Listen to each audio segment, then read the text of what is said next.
Welcome to the Think and Tackle podcast. Now, if you haven't already, please subscribe so you don't miss an episode. Now, today it is my very great pleasure to be joined in the studio by a man who I think is probably the most important guy that you've never heard of in carp fishing. If you're under 35. Yeah, Jim Foster, my old boss, the guy who gave me probably my big break into fishing, perhaps best known as the launching editor of Total Carp magazine, which... he's still out there, still doing the do, but was so important, Jim, in founding the way that carp media is put together to this day, I think. What was the aim for Total when you guys sat around a table and planned it? Wow, straight in there. Yeah. Probably need a bit more of a background to explain the answer to that question. But I joined DHP in January 1996. On 23rd of January. I always remember it was the 23rd of January because it was David Hall's 53rd birthday. And we can go into the story of how I got the job. Yeah, definitely. In a little bit.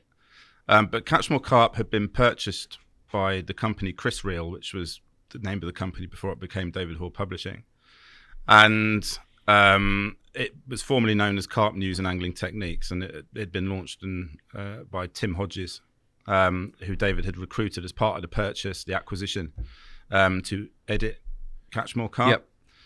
Yep. And over the following 3 years or so, just couldn't make it work. And I'm sure we can go into some reasons why that is. Yeah, that's the first issue that I actually helped put together. With Jules on the cover. With Jules on the cover. With a Selby 3 Lakes carp. There's a dodgy picture of me in the back with some 90s curtains as a haircut. But we couldn't make it work for I'm sure we can go into more detail on why that was shortly. But it was decided in the summer of 1999 that we needed to basically get rid of Catchmore Carp. Not even rebrand it, just start again with a new product. Because the branding was all wrong for Catchmore Carp. And we needed to really laser focus what we saw as the new product aimed at instructional carp fishing, an instructional carp fishing magazine, because that's where we thought the biggest growth would be, the biggest sales figures, biggest revenue, biggest advertising. I mean, you were right. History proved you to be right, didn't it? Well, in the end, yes. So we sat down. It was me that came up with the name Total Carp. I mean, that wasn't it wasn't the only Total something magazine out there. I think Total Film was out there, maybe one or two others, but it just seemed like the right name for a mag, you know. I have loads of people come up to me afterwards and say, well, you just call it Total Crap, and just laugh. But, fair play. We sat down. It was me, Simon McEwen, who was the marketing guy at the time, and Mark Grafton, who was the designer, he was a creative director down there at the time, extraordinarily talented guy. And we just basically planned it, who the target market was going to be, the kind of content that we wanted to get, how the content was going to be laid out. And you can see in the final issues of Catchmore Carp, the way that was put together, it kind of transposed nicely into the way Total Carp came about. But the branding was totally different. So I think it was the September 1999 issue of Catchmore was the last one. And then October 1999, we launched Total Carp. And I always remember David saying to me in his office upstairs, I think we may have been in Railway Terrace at the time, I don't know, in Rugby, but he said to me at the time, this has to work. If this doesn't work, you're out of a job. And he was deadly serious, I mean, it was that simple. So it had to work. And the first issue, we launched the first issue. I think Dave Lane might have been on the front cover. I can't remember, but I did a feature with Dave Lane, I think, at Great Linford for it. I can't remember too much more about what's in that issue. I haven't seen that issue for many, many, many years. I don't have it anymore. And cut a long story short, all of our research that we put into it, Simon did a great job on the marketing, distribution side. Mark Grafton did a superb job on the logo, the branding, the cover, all of that kind of stuff. And we launched it, and I think overnight it sold double the number of copies that Catchmore Carp was selling. Mad. And basically similar content. You know, it wasn't that much different. It's the branding that makes the difference. The name of the brand, the target. People understand what it's all about and what they're going to get when they pay for it, you know. So why were you the right guy, Jim? Because it turns out that you were, but talk to us about where you were in life at that time and the kind of skills that David saw that you had, because you went on to be, you know, editorial director of this business. You had a huge impact on me and a lot of lads who came through that. Yeah. And I would say you had a huge impact on the way carp fishing is documented, and especially on the how-to stuff. You know, it changed the game for me. It changed the game, the way that you channeled it through Total. But talk to me about where you were, Jim, in life. What's the... Well, I was single, which helps. Yeah. Dedicated to my fishing. Loved carp fishing. I lived and breathed carp fishing, and I had done for a number of years, you know, ever since I was at uni, and before, actually, you know, when I was a teenager growing up, you know. And to me, it was a dream job. I'd always wanted to be an angling journalist ever since I was a kid. You know, I'd be 9, 10 years old. I'd get pocket money off my parents on a Saturday morning, and I'd go round to the local newsagents in the South Sea where we lived. And they'd be expecting me, and they'd have some fishing magazines ready for me, and I'd always buy them, whether that was the Old Course Fisherman or David Hall's Match Fishing or whatever was around at the time. And I would live and breathe fishing and reading about fishing. And so I had a massive passion for it. And actually, mate, it extends clearly into the journals we've got in front of you there, Jim. Yes. We've got a couple of little excerpts from those tomes, I think. Dig around for Jim's. So I haven't answered the main question yet. It's okay. We can meander, mate. But, that's okay. Carry on. So basically, to cut a long story short, 1996 when I joined DHP, it was kind of like a dream opportunity for me to fulfil what I'd always wanted to do since I was a kid. And in 1999, when we launched Total Carp, that was, you know, I was in the perfect place in terms of my fishing, in terms of the contacts that I had in the industry that I built up over the previous 3 years, which is massively important if you're a journalist, to have good contacts and to have trust with the people that are writing for you. Them to have trust in you as well is massively important. And also I had a really strong work ethic as well. You know, I remember even buying my own camera equipment, because I remember at the time David was like, we only need one SLR for like the business. You can share it out between you on the magazine. I was like, fuck, you got to be joking, right? Yeah. I need a camera every day, all the time, on me. So if someone calls me in the middle of the night and says, you know, I've got a 40-pounder, come and get the exclusive, you know, they might be 200 miles away. I'm driving down there to do it. I can't not be having a camera. So I just thought, fuck it, I'm just going to go out and buy my own camera kit. So I went out and bought my own camera kit. And 9 to 5 didn't exist. You know, it wasn't your ordinary job, but that suited me down to the ground. And it was just the right place, the right time. I was extremely driven. I've always been a creative bloke as well. I've always loved photography. Anyone that is on my Facebook page will see that I occasionally post photos that I took when I was 10, 11, 12, 13 years old, usually of my brother after winding him up. You know, I saw one the other day. As a classic, that is. Chasing with the cricket bat. That's a classic, yeah. So I've been winding him up. I thought I want to get a picture of him really fucking angry, because he used to get really angry. And so I had a little Hanimex handheld film camera, which my gran had given me for my birthday. And so we had a long driveway. So I was deliberately winding him up. And I'd positioned myself in the driveway so that I knew when he came bursting out of the gate, I'd take a picture. I wish I brought it with me now, though, Tobes, because I could have shown this. But anyway, maybe you can factor it in the edit or something like that.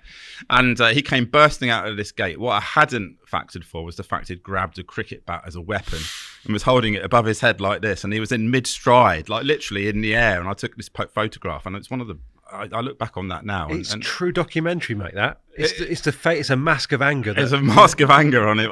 You know, me and my brother get on really well now. Don't get me wrong, but at the time we fought like cats and dogs. Did he get to you with the cricket bat or not?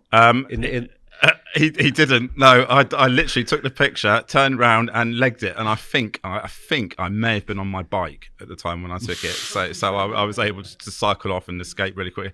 I went down South Parade Pier. I probably pilfered a couple of quid out of my mum's purse and went down to the amusement arcade and just let him calm down for a little bit. And you know, wasted it on Gauntlet, which was a game we used to play at the time down you know, before we had, you know, home video consoles. But obviously you're interested in documentary then. Yeah, absolutely. Yeah. As these journals prove.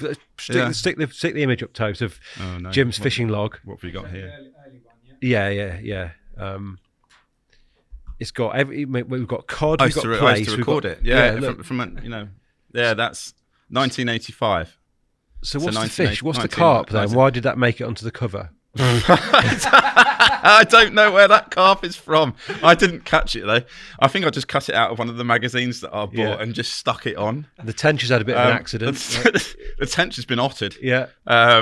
There's a place that I caught off South Parade Pier. Although if you hadn't annotated that, I wouldn't have had a clue whether that was even a living organism or not. It just looks a bit like a cow patch. Yeah, it does. But and then we've got a dilapidated cod, which I caught, I think, when I was a kid. I used to go out fishing with my dad. He had a boat in Langstone Harbour. Diagrams of how to fish differently. So this is early, but mate, basically the blueprint for Total Carp doesn't exist in Catchmore Carp. It exists in Jim Foster's fishing log. Yeah, diagrams of how to fish different waters, how to fish in Langstone Harbour. Yeah, bit of a local expert then. Fresh and sea water. Yeah. So it was in my genes, I guess. So all the way through, it was kind of like preordained. I think the first article I ever wrote for Catchmore Carp was about fate and destiny. Did David see that when he? How did you get the job? That all goes back to university. So I was fishing. I went to university at York Uni. Going to York Uni was I didn't mean to go to York University. This is what I mean about fate. Sometimes life has just frozen path in front of you, and you end up taking it. And it's serendipity all the way, and that's what it was. So I was going to do music at university. Because you're a talented pianist. I'd won some awards when I was a teenager for my music as well. I was like the Young Composer of the Year in like 1987 or something like that through writing music and classical music. That is. And you beat Hans Zimmer into second place. He's a fucking genius, that man. He's one of my all-time heroes. Really? Yeah, absolutely. His Interstellar. I've actually learned his Interstellar soundtrack, and I play it in my local church on the organ. It's really cool. Yeah, but he's forgiven you for beating in second place in the.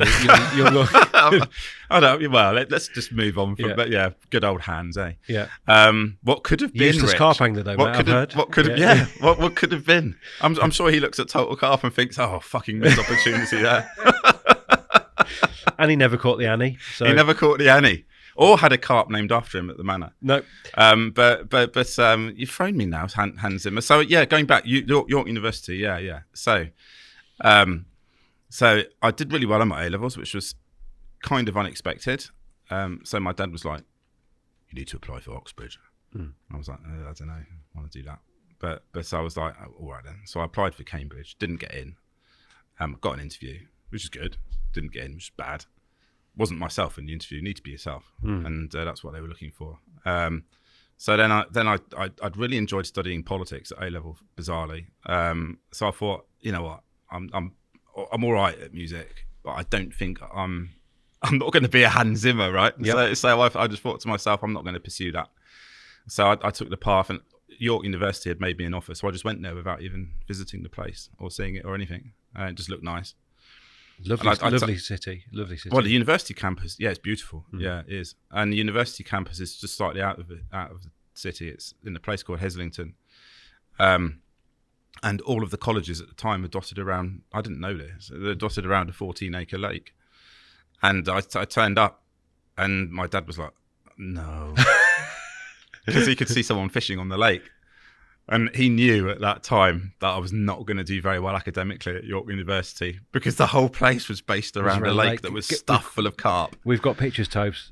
There was absolutely stuffed. There's a rod shot, I think, which probably illustrates. So, do you know where the fish had come from, Jim? No idea who put them in there. No. But there was hundreds of them. It was absolutely stacked full of doubles. I mean, it was the perfect place to go at that stage of my carp fishing career.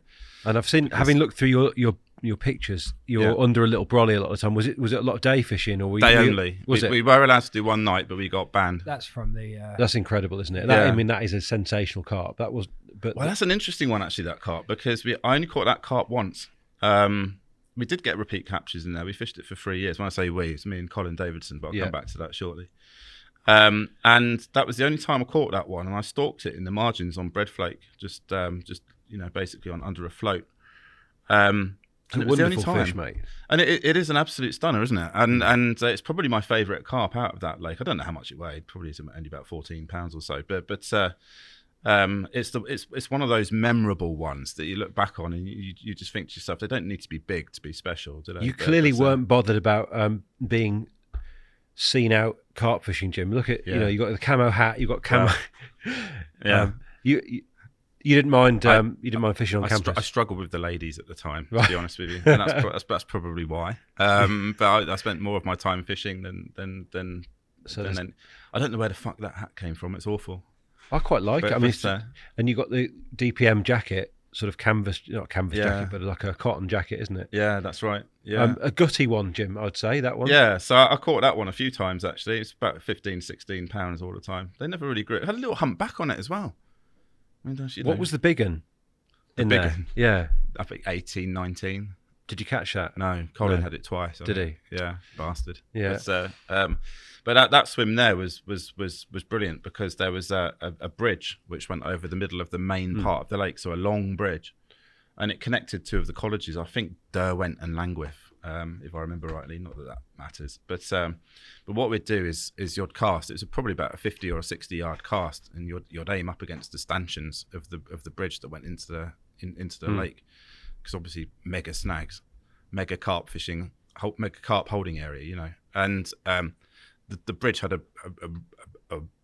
reinforced glass roof on top of it, but it was open at the side, and so we'd have to be careful when we were casting.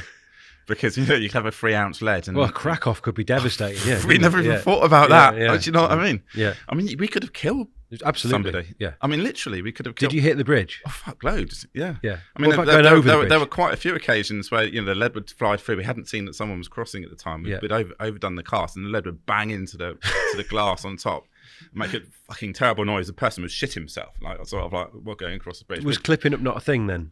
No, God, no wraps or anything like that. No, we never had any of that. And we were fishing Terra Eustace like helicopter rigs at the time, if you remember those back in the day. Anyway, when we got the cast right, you wanted to angle the lead so it went right underneath the bridge, up against one of the stanchions, and then it was hit and hold. So we'd be using 15-pound big game. Proper, yeah. Yeah. And what was it, silty? It looks like a silty sort of. That's why. Almost like a park lake. Helicopter rigs and sort of like pop-ups and that kind of stuff. We did. I think we've included one of your rig diagrams, Jim. Oh, have you? Yeah. Go on, Types of Fight. There's a rig shot somewhere. I don't think it's not the Terry Eustace helicopter rig, but it might be of that sort of era anyway. Yeah, this one. That's Cuttle Mill. That's a fair bit later, right? So that was about 97. Yeah, when I was fishing Cuttle Mill fairly regularly in the winter. Yeah. So that was just after those lead clips came out. I don't know who first brought out lead clip. I can't remember. You seem to think it was. I think it was a Nash one. Yeah. But it's got the Pro Gold Flexi Ring swivel as well. So I remember Rob Eustace from Gold Label Tackle when they brought this out, because they did a hook version as well with a flexi ring on the hook, on the eye. So kind of like almost like an early forerunner of the Ronnie, I guess, and all of those kind of like swivel rigs. And he had the right idea, Rob. He didn't quite execute it on the hook. But the flexi ring swivel subsequently, obviously, now they're just a mainstay. Standard issue, yeah. And I'm sure it was an edge back then, because I was one of the first people to use those flexi rings when Rob came in and showed them to me for the first time. I think it was 96 or something like that. And I don't think he's ever had any. I'm pretty certain. A lot of this is very hazy. So if I've got any of this kind of stuff wrong to any people, this is the disclaimer, right? This is a disclaimer, and I apologise in advance. But I think it was Rob Eustace and Gold Label Tackle that came up with absolutely that flexi was. ring. I think flexi ring swivel, yeah. And what a little development on the swivel front. Straight away, number of tangles we were getting really went down. Yeah, definitely improved presentation, 100%. And I think it accounted for more bites for me personally. So what would the rig have looked like on the York Uni rig? So you've got the Terry Eustace pack of that's right, black tubing with beads. Yeah, they're purple beads. Yeah, they're purple beads, and then the little swivel. Probably like a zip lead on the end or something like that, Jim. It probably was a zip lead, because by this stage you're on the Korda leads on here, but back then you probably weren't. No, what year would it have been? You were at uni? Was it 92? Right, 95. Yeah. So just whatever leads were available, really. And what about rig wise and bait? Well, we were experimenting all the time. So Colin and I used to buy prodigiously every issue Carp World. When did Carp World launch? It may have was 80, was it 90 or 89, 90, 89? something like Yeah, that. yeah. I'm sure it was out then. Yeah, oh yeah, absolutely, yeah. But we used to buy and read every issue, absorb absolutely everything that was written. So we would experiment with rigs all the time. You know, Frank Warwick's anchor rig, you know, greedy pig rig, you know, snowman rigs, pop-up rigs, liner rigs. And even work better than others. No. They were all. I mean, it was really. I mean, they'd all work on university, like, because we were the only people really carp fishing it. So I mean, you know, all you need to do was put in a bucket of pellets and fish some boilies over the top, and you were going to catch fish, you know. But coming back to how I got the job, which we diverged a little bit. Of course, I used to get called Tangent Jim when I was at university. Oh, you made for this, mate. You made for this. Yeah, I used to go off on tangents all the time. And I was fishing up against one of the bridges, not the bridge that I just talked about, then a different one. And it was a February afternoon, and I still remember seeing this lad walk across the bridge, you know, as you did when you were 18 years old, you know, bag on your shoulder, all this kind of stuff, you know. And he walked down the bank, came up to me and said, "Have you caught anything yet?" And I said, "No, not yet." And we got talking. Transpired he was from Greasby on the Wirral, and he's come down for an interview. He was a big carp angler at the time. Turns out that he wrote to Julian Cundiff a lot, and was talking to Jules frequently. And we got talking. I said, "Look, if you come back after your interview, I'm pretty certain I'll have a fish in the net. I'll show you, you know." Because usually bite time around there in February was 3 o'clock in the afternoon, 2, 3, 4 o'clock in the afternoon, you know, just before classic, really, winter fishing. So he disappeared. I wasn't sure if he'd come back or not. But sure enough, he did come back. I had a fish in the net, which I'd kept there, showed him. It's a little, you know, double, 12, 13 pounder, something like that in February in Yorkshire, which wasn't, you know, wasn't shabby bad, at all. Not shabby back in the day. And he was like, "Right, that's it. I'm coming to you." You know, he wanted to come to the uni then because he could see the potential of the carp lake there. And he passed his interview, came. His name was Colin Davidson. We met and we became mates at the time. And fast forward 3 years, I'd graduated. Colin, I don't think graduated from uni. He left for whatever reason, I can't remember, but we'd stayed good mates. And because coming back to what I was saying earlier, I'd always wanted to be an angling journalist, and I know that he had been writing to Jules a lot. And Colin, I think, had started writing for Catch More Carp. Again, I might be wrong on that. I can't remember exactly, but he certainly had an in with David Hall. So I managed to wheedle an invitation to the 1995 David Hall Publishing, as it wasn't then, but was to become, Christmas party. I think it was in Lutterworth, the Greyhound in Lutterworth. That might have been before your time, Rich. Hollywood, But Hans Zimmer was really fucked off that he didn't get an invite. So we went. I went, and it was like the great and the good of carp fishing was there, you know, and the industry, the wider industry, because of course Hawley just wasn't just well connected in carp fishing. He was connected throughout. Actually, he was more better known for general course fishing and match fishing. Of course, David. Yeah. So I thought, well, I've got to make a name for myself here to make sure that they know who I am. And there was a karaoke machine. I don't like the sound of this, Jim. Yeah. So there was a karaoke machine. So I've always liked a bit of karaoke, Rich. So I thought I'll do a karaoke. So I went up and I did 2 tracks. I did Rosanna by Toto, and I did Roxanne. Sting. Is it the Police? Yeah. Roxanne. That one, yeah. Except I screamed it. And when I did Toto, all I want to do when I wake up in the morning is see your eyes. That one, yeah. Do you know that song? No, I don't know. Oh, you're too fucking young. No. Tobes is even younger. He's not going to know who the hell Toto is. No. Google it. They're really good. Rich. Yeah. Oh. Anyway, so I did those two songs. Des Taylor was watching. I remember him watching, going, and he came up to me afterwards, and he just said, I had to say, he said, that just made me laugh out loud. He said, very, very funny. Well done. And apparently he'd said to Hawley while I was doing it, he said, who the fuck is this? And David didn't know.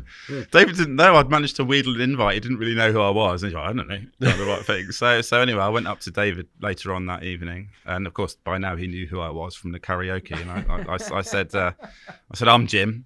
Have you got any jobs going? And he said, here's my number. Give us a call, like in the new year. So I gave him a call.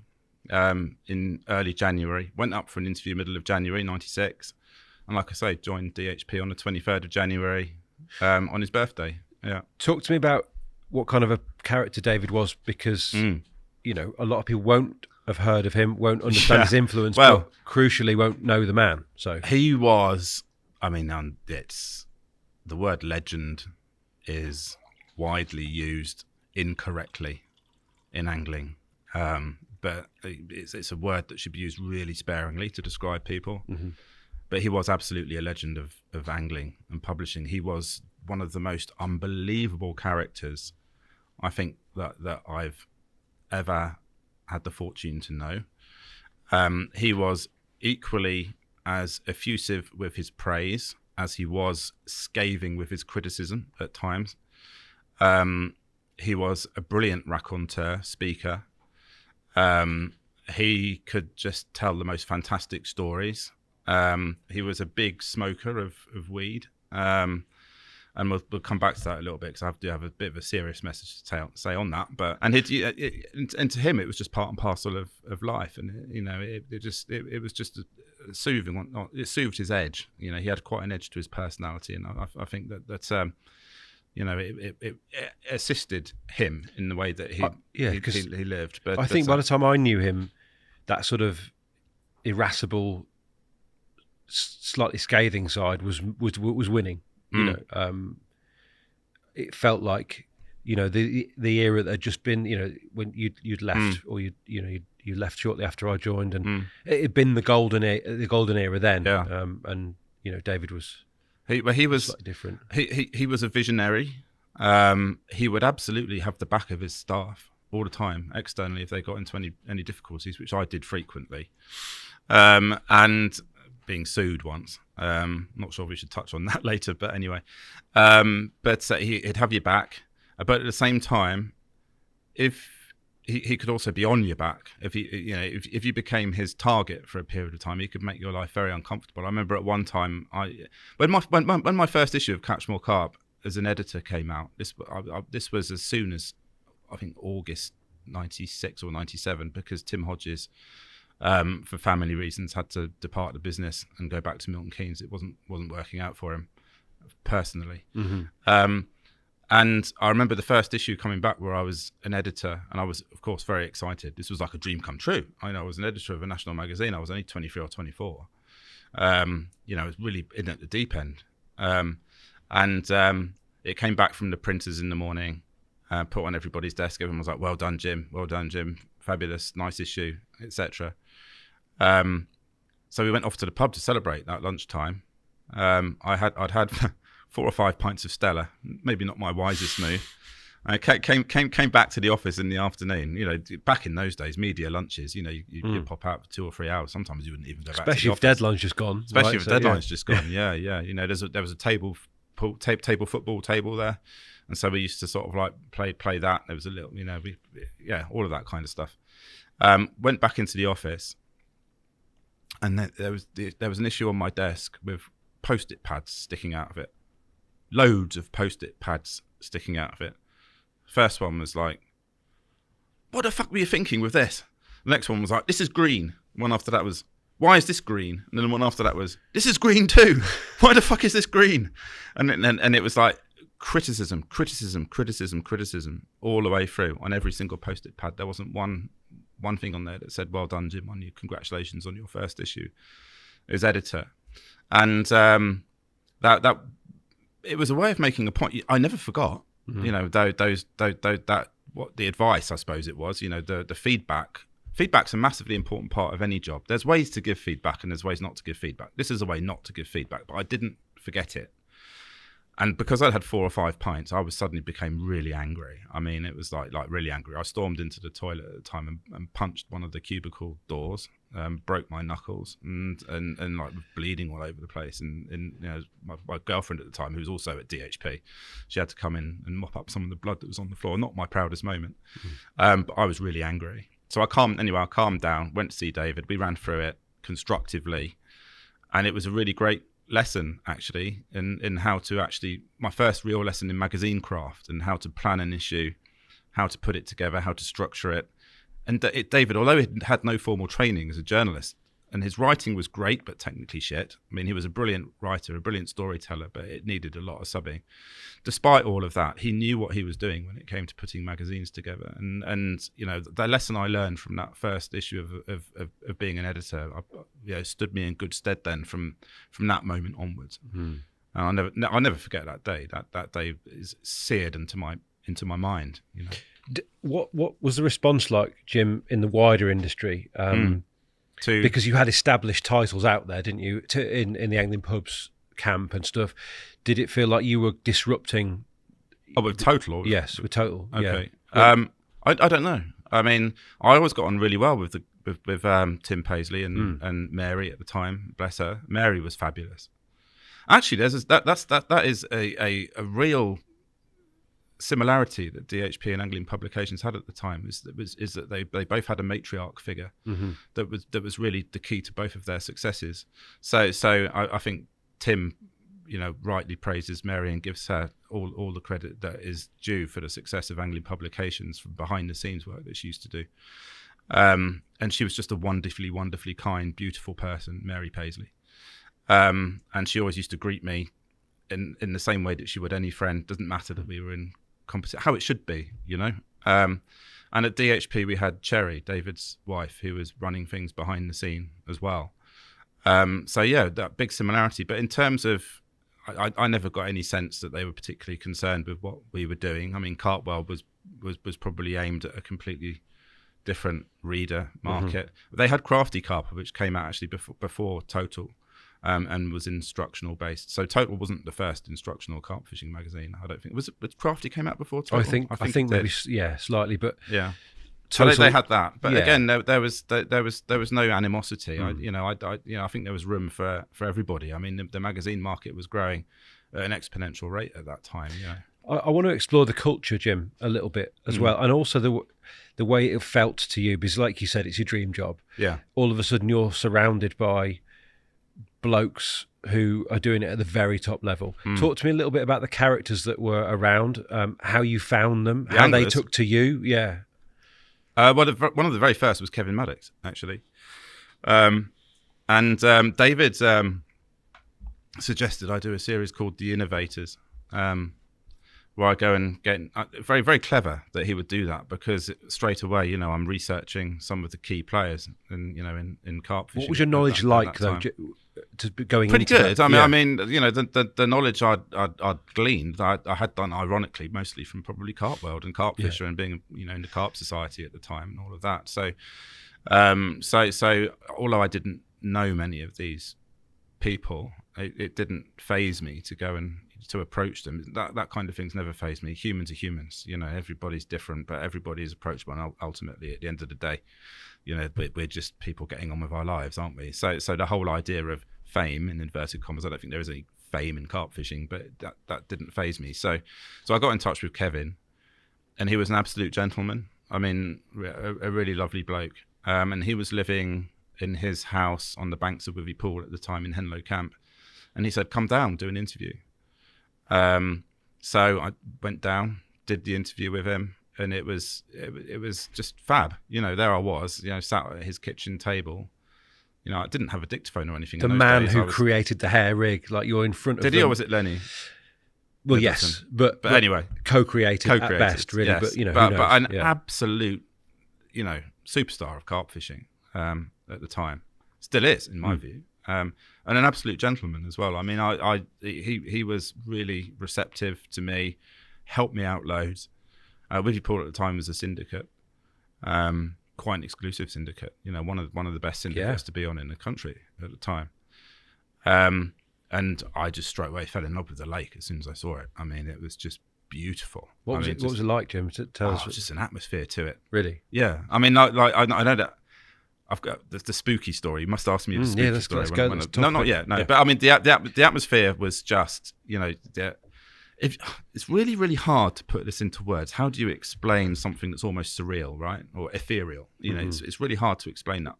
But walking around that lake, you know, and I remember at the time there was someone fishing in the right-hand front the first time Kevin showed me around, which is one of the famous swims on his lawn, on the house's lawn, and like the equipment there, Rich, it was like top of the range, the very latest stuff that people were using.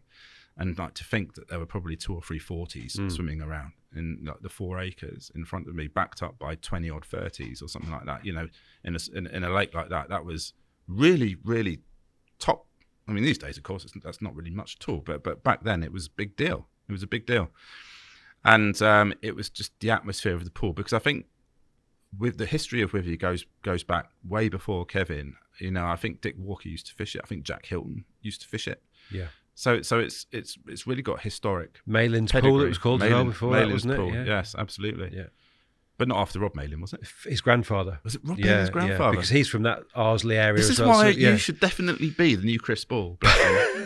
You should definitely. Someone commented that on one of the on the bottom of Tim Paisley's podcast on YouTube. They said you should take on that mantle. Korda 100. It was a very popular comment as well. Yeah, you are honestly, Rich. I don't want to blow smoke up your ass, but you are brilliant. That's a Hawleyism, isn't it? Blowing smoke. I don't want to blow smoke up your ass. But, what I say now, we'll stay within these 4 walls, and then tell the whole fucking industry. I mean, he used to do that as well. Yeah, but anyway, so Withy, so you found Maddox to be just a normal bloke, or he was great. Yeah, he was very open about everything. What an angler! That, I mean, the efficiency with which he sort of dismantled, the legendary Redmire pool, for instance. It didn't sit well with me at the time because I wanted Redmire to be this mythical place with giants uncaught, and Kevin just put it to the sword. He was obviously an excellent sort of. One of the stories that really, that really stands out for me was when I think he used to like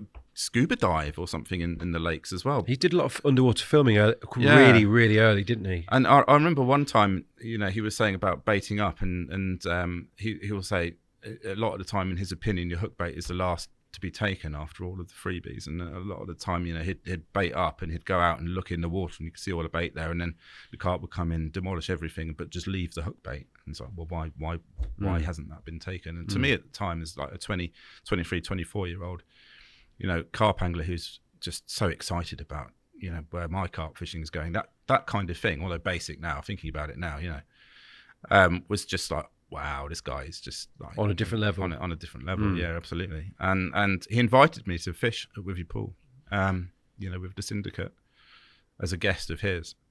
And so the first time I did that was in October '96, and I just remember being so excited, in the lead up to it. I just couldn't wait to get down there. And driving into the car park, it was always the excitement, the aura, the atmosphere of the place.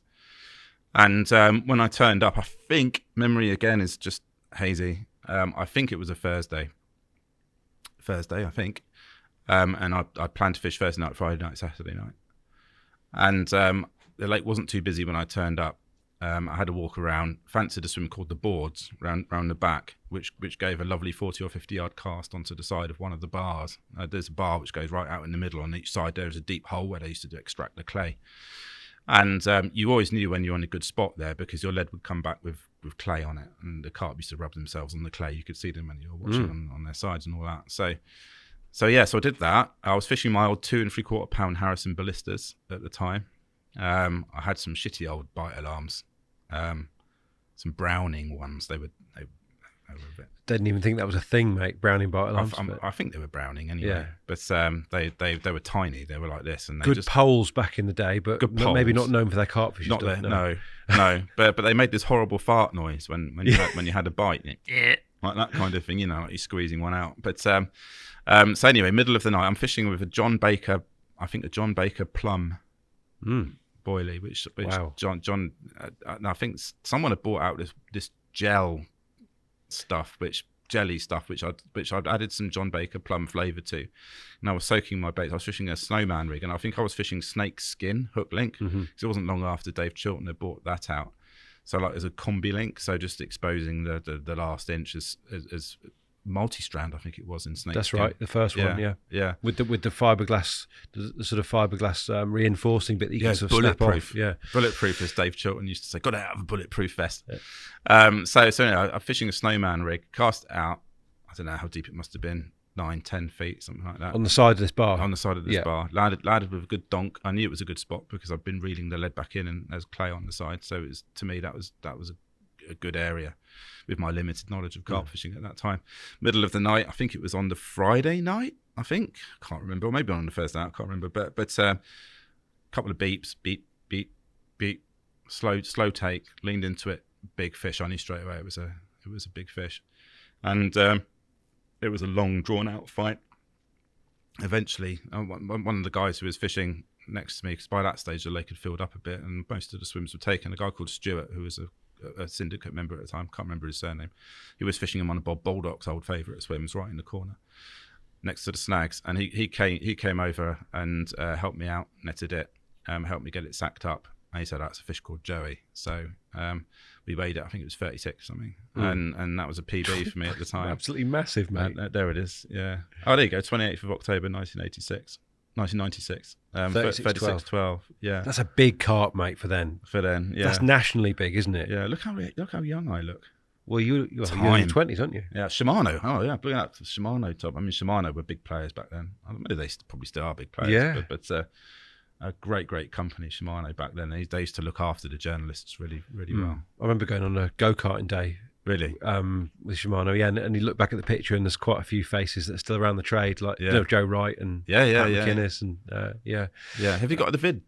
Yeah, there's a video of there's a bit of. So you think this might have been Steve Renyard? I think this is. He called it Poncho Jim's carp movie, and that's what he called me Poncho Jim because he'd seen me a picture of me in Catchmore Carp, modelling a poncho in a review. This is one of the least glamorous elements of working on a magazine, Jim, was the modelling side, surely, in the studio. I used to hate it. Yeah. Anything product reviews, I used to hate, really. But here we go. Here we go. It's very professional from Steve.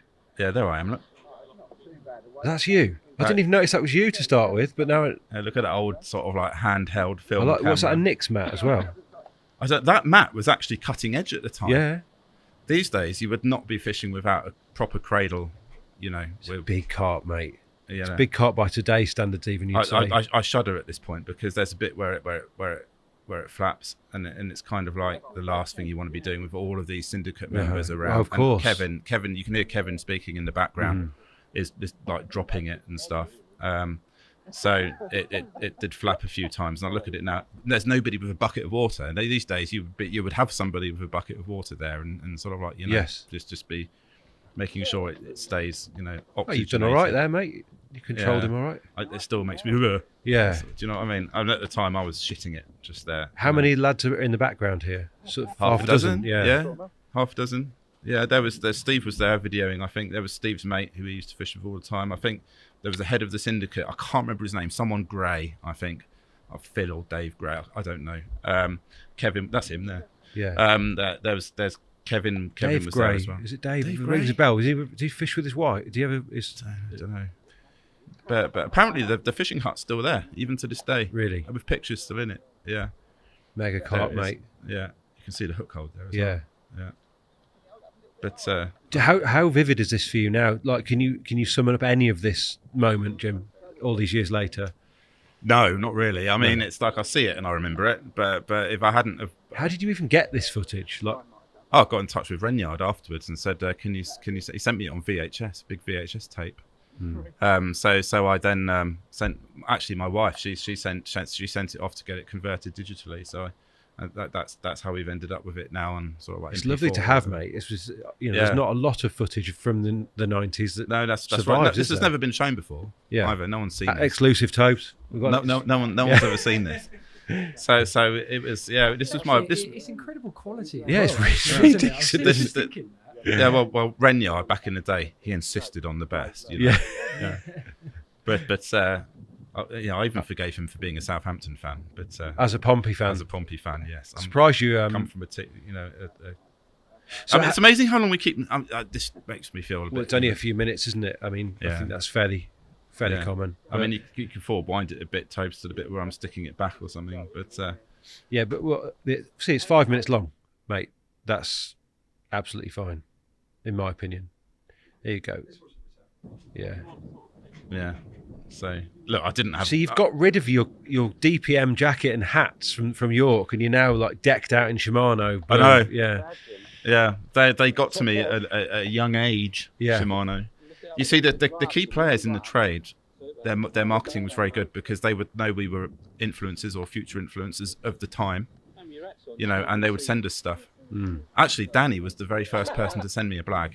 You said that, tell us about that. So I was, I'd only been in the job a couple of weeks, and I think Tim Hodges knew Danny quite well.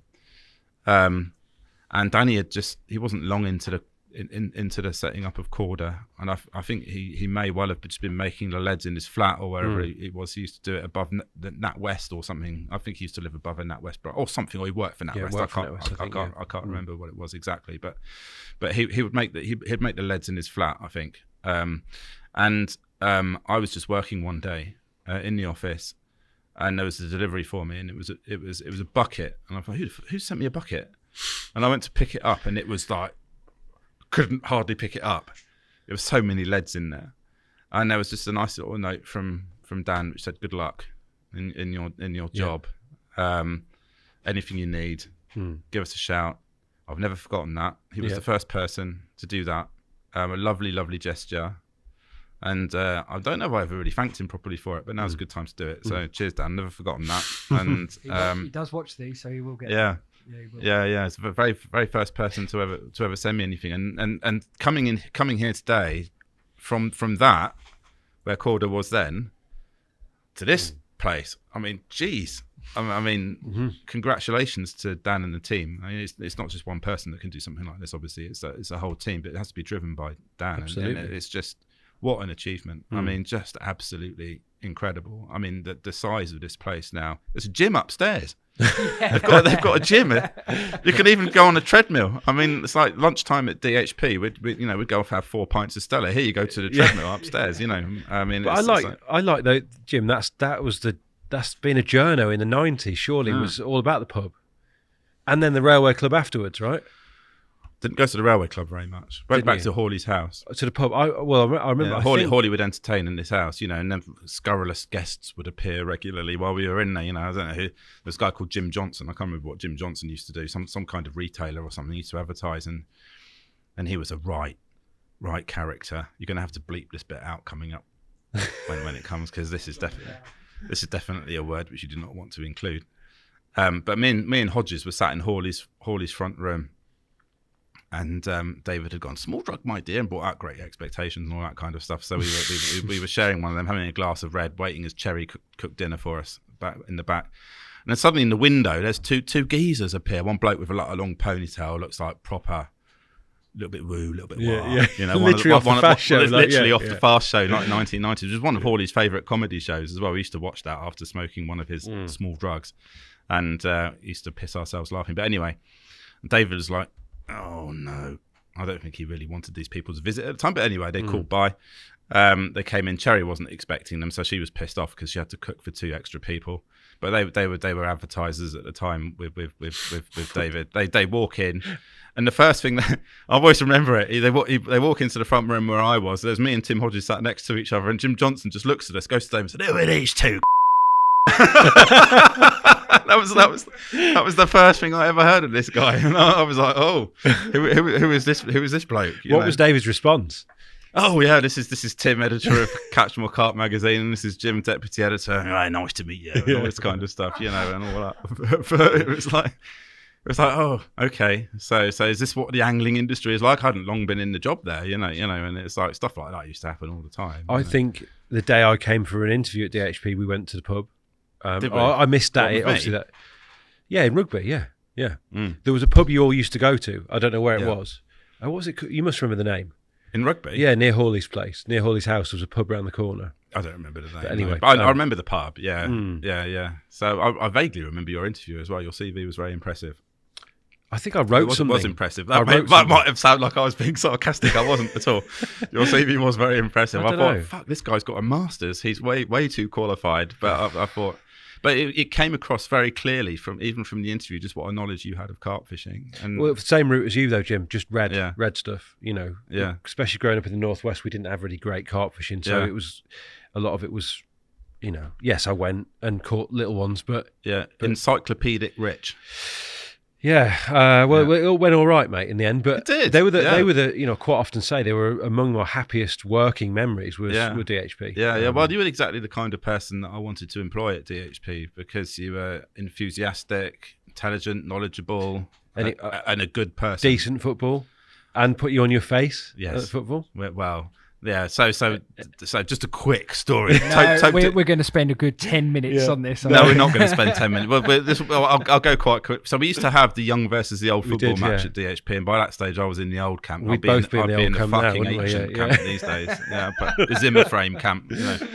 But so yeah, I was I was playing in midfield or something, maybe. Pushing. I think you could sniff a goal, couldn't you? To be fair, occasionally. But I should say as well, young versus old. Old, I think the bar was 30, wasn't it? It was 30. Yeah. I mean, yeah, fucking hell. But anyway, I was clean through. We played at this pitch in rugby. I was clean through on goal, and I thought, here we go. Mark Grafton somehow had managed it into goal for the youngs, even though he was over 30. But he looked very young, didn't he? Yeah. I shan't tell you. Anyway, yes. He did, yeah. And I was clean through on goal. We had John Hunter in goal, who Jimmy Armstrong broke his fingers that match. But anyway, I was clean through on goal, about to pull the trigger.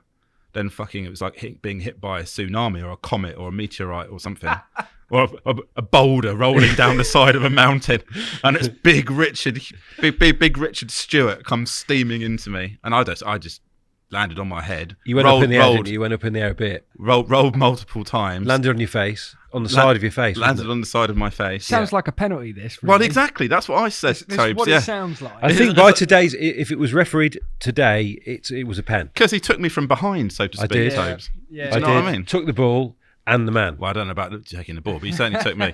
Anyway, there was the DHP photographer. Mike Calvert was the referee. Do you remember Mike? Yeah, grey hair. He was so good he could take out of focus pictures in the studio. So there was one day I used to say, you should set up your own fucking perfume business, Mike. You call it Eau de Focus by Calvert Klein. And he didn't find that very funny. No. But he was a lovely guy, and actually he was quite good with the camera. It was just every now and then an out of focus picture would sneak through. But I got my revenge on you, though, didn't I? You did, yeah. Which you'd forgotten about until I reminded you today. But my shins still bear the lumps. Like, calcified lumps on my shin from where you absolutely cleaned me out. I could barely walk the next day. Oh, you were wearing your Liverpool top that day. Probably, yeah. I think. Because I do vaguely remember it now. Yeah, you can't use that as an excuse, though, mate. No. Yeah. But... so hang on. So in what form did revenge take place? I think basically... Smacked his shins. Yeah, I'd move the ball on. Like Jim was hopelessly late. Rich is a big man, right? Yes, he's a big lad. Yeah. He's got good feet for a big lad. Yes, right. He definitely. I believe we've played. I might have played football with you before. I mean, he had a shimmy and sort of like a step over and all. I moved the ball on. Jim wasn't concerned with where the ball was, mate. He just absolutely cleaned me out. What you'd call a reducer or Foxy? Reducer. It was. It was a reducer. Yeah. It hurt a lot. Probably the worst, that clash of shins thing. It's horrible pain. That was the worst I've ever had of it. I'm sorry. You should have worn shin pads, Rich. Come on. Yeah, but it was a friendly game. I wore shin pads all the time. Yeah, it allowed you to kick people harder, didn't it? But Rich, when he was playing, I mean, when he was on the ball, it was almost impossible to get the ball off him because it basically, if you can imagine, stick my arse out. Stop. I mean, you've got an arse like a wardrobe. Yeah. And then it's like sort of like trying to wheedle your way around it. He'd just basically move like this, and he'd be like a turtle over the top, and sort of like we had some for friendly games. They were pretty. They could get pretty tetchy. They could get tetchy. Did you ever play in the leagues we played in at the time? No, that was even more tetchy. Yeah, rough. Anyway. So we did a big tangent. What I did want to come back to was I said I am Mr. Tangent. Yeah, like. The initial question was about the guys that you started to meet, but I don't want to move away from Withy just yet because obviously you went on to get a ticket, didn't you, at Withy? No. Or you fished as a... I always fished it as a Kevin's guest, yeah. Oh, you must have been so popular with the members. Well, I didn't fish it that much. I only fished it half a dozen times, I suppose, all in all. And they were welcoming enough, were they? Yeah, they were fine, honestly. They were a lovely, lovely bunch of people. But yes, I fished it a few times, and it was just the most wonderful lake. I loved it down there. Sometimes you just You know, it's like when you fall in love with a woman, the right woman. It's a similar kind of thing. You just have this relationship with the lake. You just know it. You fit in with it. You understand its nuances. I know that might sound like complete bollocks, especially to someone who doesn't know carp fishing, but you understand it and you know roughly where the fish are going to be. What they're going to be doing. For most of us, Jim, there's only a few lakes in life that you really click with. I clicked with it straight away. I mean, it was just absolutely the atmosphere there. I mean, it was almost as if it was haunted by the people that had come before. And I say that because I had one experience there one night. It was like a winter night. I'd gone down for a couple of nights. It was either in November '97 or something like that. I can't remember exactly when, but I'm going to say a lot. I can't remember. It was a long time ago. I was fishing the boards. It was one of my favourite swims, and I was in one of those really small 45 brollies with a canvas overwrap that we had back in the day, and the canvas was, I mean, a great system, heavy but a great system. And it was the middle of the night, and it was cold, not that cold, but cold. And it was one of those nights where nothing was moving. There was no wind, there was no birds, there was no rats, there was nothing. Literally still. Lights were off in Kevin's house. Nothing. There's nothing. It was almost as if there was no life at all. And I was watching the rods, and I just felt like suddenly something wasn't right. And then at the same time, all three indicators, all three of them, bearing in mind I'm fishing one over there, one over there, and one over there. This is impossible. This cannot happen. All three indicators just started going up. They all lifted at exactly the same moment, right? About an inch or two. Yeah. And then all went back down about an inch or two again. Now, someone might think, from what I said earlier, had you been smoking the funny stuff? No, I hadn't. I wasn't at that time. I was perfectly sober. I hadn't been smoking anything or anything. And it was just, I was terrified at that point. So I just did the canvas door up, tucked myself into the sleeping bag, looked at the watch. It was about 2 a.m. I thought, oh shit, we've got another 6 hours before it gets light. And didn't sleep another wink that night. I was like, that was just bizarre. Just the weirdest thing. I remember it like it was yesterday. Do you think because you were sort of receptive to the atmosphere that it coloured what had happened, and actually someone else might have come to a more rational conclusion? Perhaps there was none. I can't see how there was a rational conclusion. What do you think it was then? I've got no idea. I've got absolutely no idea. Yeah, I mean, it's like if I'd have been drunk or something, then your mind playing. But I wasn't. It was I don't know, just weird. Sometimes these things happen. I remember talking to a guy called Dave McIntyre who used to he was involved. He lived up in Cheshire as part of the Northwest Carp Society group at the time, and he was telling me a story of when he saw a ghost once when he was fishing, clear as day, and there are loads of stories out there. Richard Stangreen's Hook Lake is very, very, very haunted. There are loads going there in a few weeks. There are loads of stories out there of swims that aren't noted for being sort of Redmire. Redmire's got one. Yeah, the evening pitch. Yeah, and it's all I can say is that corner was Bob Baldock's favourite corner, and I think Bob Baldock was still with us at that time, so I don't think it was anything to do with that. But it was just strange. Did you catch any more at a Withy? Yeah, I had a few. I had the fully scaled, which was I think probably an old original. I had the half linear, an old original. I had KM's 35. I had Gary Linear up the arse, but we shan't go on to that one. Gary Linear. That was Gary Linear. Hooked in the arse. Yeah. So I had a steaming bite one day and reeled in Gary Linear, and his foul hooked in his bottom. Yeah. So which was a shame. But this was a tricky lake, right? This was renowned for being the fish were being quite riggy, as evidenced Renyard. by. I mean, that's where he developed the Withy pool rig. Were you aware of what Steve was doing at that time? There? Were people quite open with what they Steve was. I think Steve's always been pretty open, about what he's doing. What did you think when you saw that particular setup that he'd devised? Oh goodness. It's interesting because I mean I was in the office at Catchmore Carp at the time.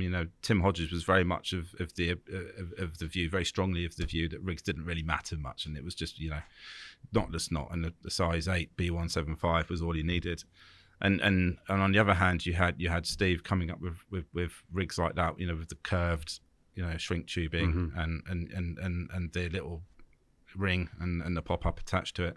But there's no doubt at all that rig absolutely made a difference for him. So yeah, carp can be riggy. I mean, I was very impressed when I saw it. I mean, Steve's got such a brilliant carp fishing mind. I mean, the guy is an absolute genius when it comes to sort of like thinking about presentations for certain situations. And the Withy pool rig was just, I mean, he took the place apart on it. I mean, you got the picture there. Yeah. What fish is that?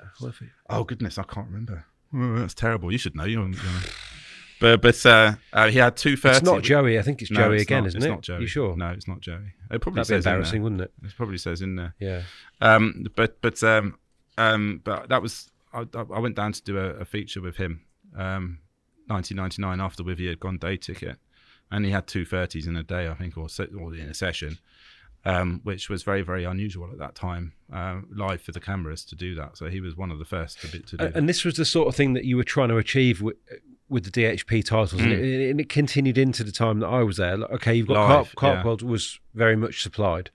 Yeah. DHP, the idea was that the journalists went out, shot the material live, and documented what happened. Yeah. So when I said earlier about Total Carp being an instructional magazine, it's really important to note as well that the live element for me was critical, because you can get people. You only need to know how to tie a knot once, right? Or any other kind of rig. So to see that kind of thing repeated over and over and over again in a magazine, in the spring, how to catch carp in the spring, in the summer, how to catch carp in the weed, in the winter, how to scale down or whatever to catch carp in the winter, or boosted pop-ups or less, all of that kind of over and over and over again.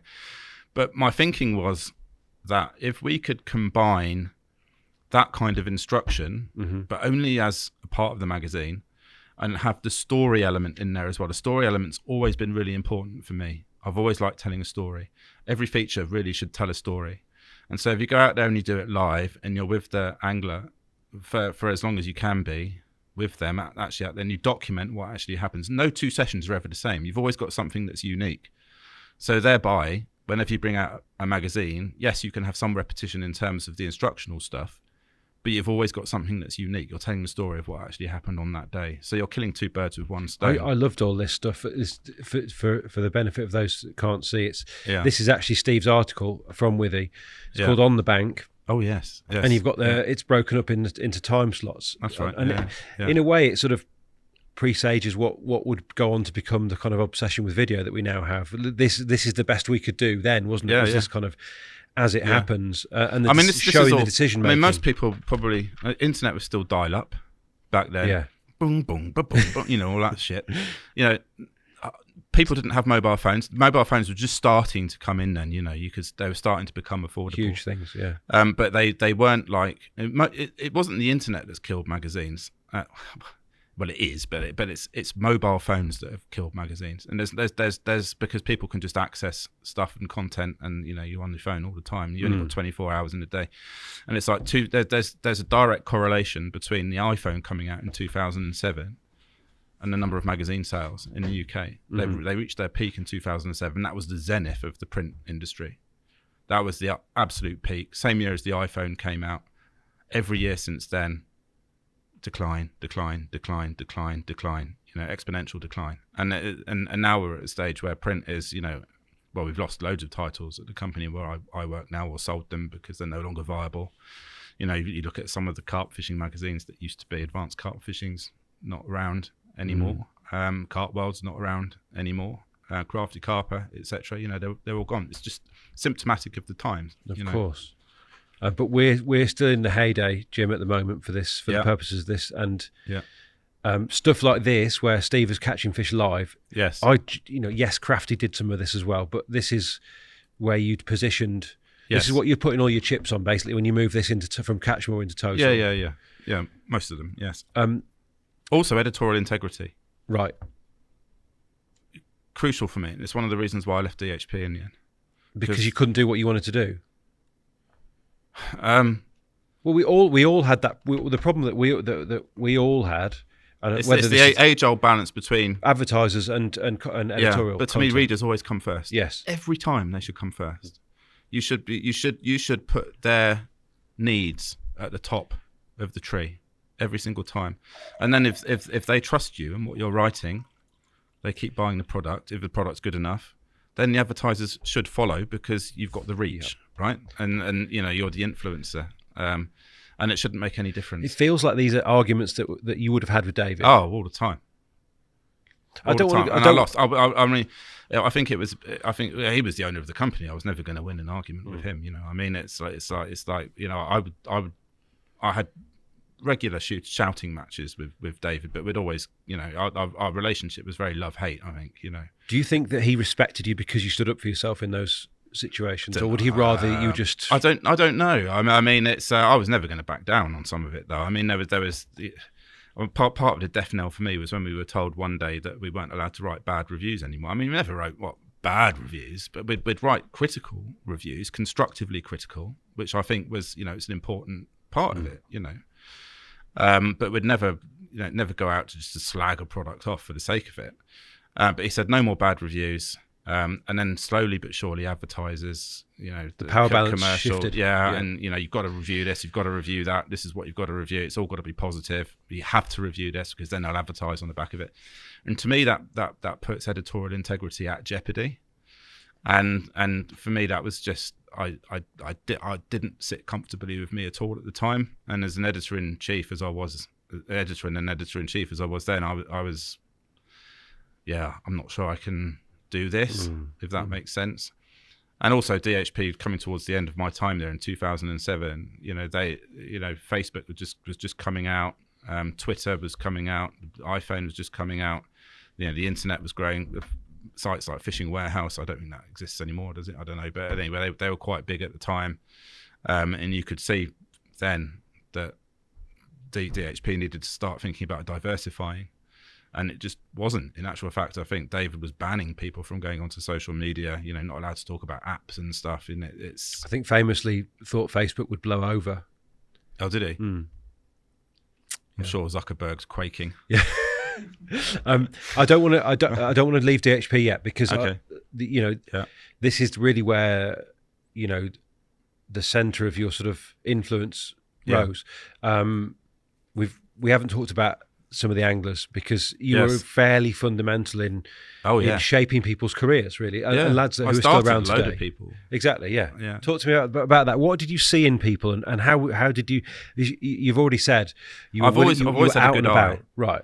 I think I've always had a good eye for people that I know are going to do okay, if that makes sense. What was the minimum bar though? Because there was lots of lads caught carp, didn't they? But they didn't all make it into the magazine. Personality. Balance between different writers that are in there as well, so you don't just have the same old kind of like turgid lack of a mix. There needs to be a good variety. Because even writing, we need to discuss this briefly, but writing isn't perhaps what people would have imagined in the carp world sense, because you were doing a lot of it. Yeah, so I there were lots of guys out there that I thought would be brilliant in the magazine, but just couldn't or wouldn't write. Right, not everybody can write. Right, just in the same way that not everybody's good at football or whatever. It's just one of those things. So I would quite happily, offer to go down and ghostwrite for people and take the time to do that. And trust was always a big thing as well with the people that were writing or appearing in the magazine, or I was ghostwriting for. So I would always, after I'd written the article, send it off and say, please, can you read this, check it, make sure it's all right by you before it got published. And so I ended up ghostwriting for a whole load of anglers. Derek Ritchie is a good example. I mean, you and Derek were very, very close, I think. Yeah. You didn't build the mag around him, but he was one of the. It was an integral part of Laney, it. There was a few that you Laney, could. Jacko probably. Laney was already writing. I mean, he'd written an obsession with carp, I think, in 97. Of course, but I mean, in terms of people who were principal within that magazine, Derek was was one of your main guys. Laney was one of your main guys. One of the things about magazine craft that was so important was to make sure that you had a structure around that was consistent, issue after issue. So you'd have your main features in there regularly, whether that's On the Bank, whether that's Gate Crash with me and Colin Davidson, whether that was, is that what you've got there? It is as it goes. There you go there. Oh, that's the Pads Lake one. Picture of you in your Pompey top. Let's get that up, Tobe, just to lay over this while Jim talks. So that was the Pads Lake. But I'm talking about structure of the magazine. So then you'd have Derek Ritchie. He had Who Dares Wins in Catch More Carp, and then he had his troubleshooter and in Total Carp later, where we'd take. How much of that was him and how much is you? Because Derek's character that came through in the magazine. Well, his character's all him. I mean, that's nothing to do with me. But you're the one that's channeling it. You're the one who's writing it. You're the one who's sort of showing the. That's right. You're making him do things in pictures to sort of either. And he. I mean, getting him dressed up as Saddam Hussein was and sticking him on the front cover of a magazine was Saddam Goes Carp. Yeah, of course it worked. Yeah. I mean, we'd never. Tobes? Saddam goes carp fishing. Never do that today, Tobes. You know what I mean? It's just like I look at it now and I cringe a little bit. But what were you looking to do? Why did you go with that as a strap? Because humour's important to me as well. Right. Because this is a big part of your character, isn't it? Humour is a big part of things. I've always said right at the start, if you're gonna, and it's real. Do you know what I mean? I mean, it's like when in the office, it's like I've always enjoyed the humorous aspect of it. I want to enjoy myself when I work. Laughing is a good thing, right? As long as it's not at the expense of somebody, the personal expense of somebody.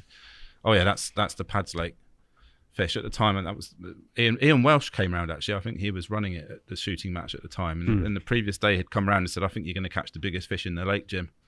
And I did, and that was it. This was the new Pads Lake, not the old Pads Lake. Yeah, the relaunched Pads Lake 2.0. Yeah. So it's important to mention that. But I was in a very, very good mood that weekend because a couple of weeks before Pompey got promoted to the Premier League. So I mean, it was under Harry Redknapp. Under Harry Redknapp, yes. And I was big. I was season ticket holder then for many, many, many years. And so that was a good time, and that was a cracker of it. You both had two by the look of it.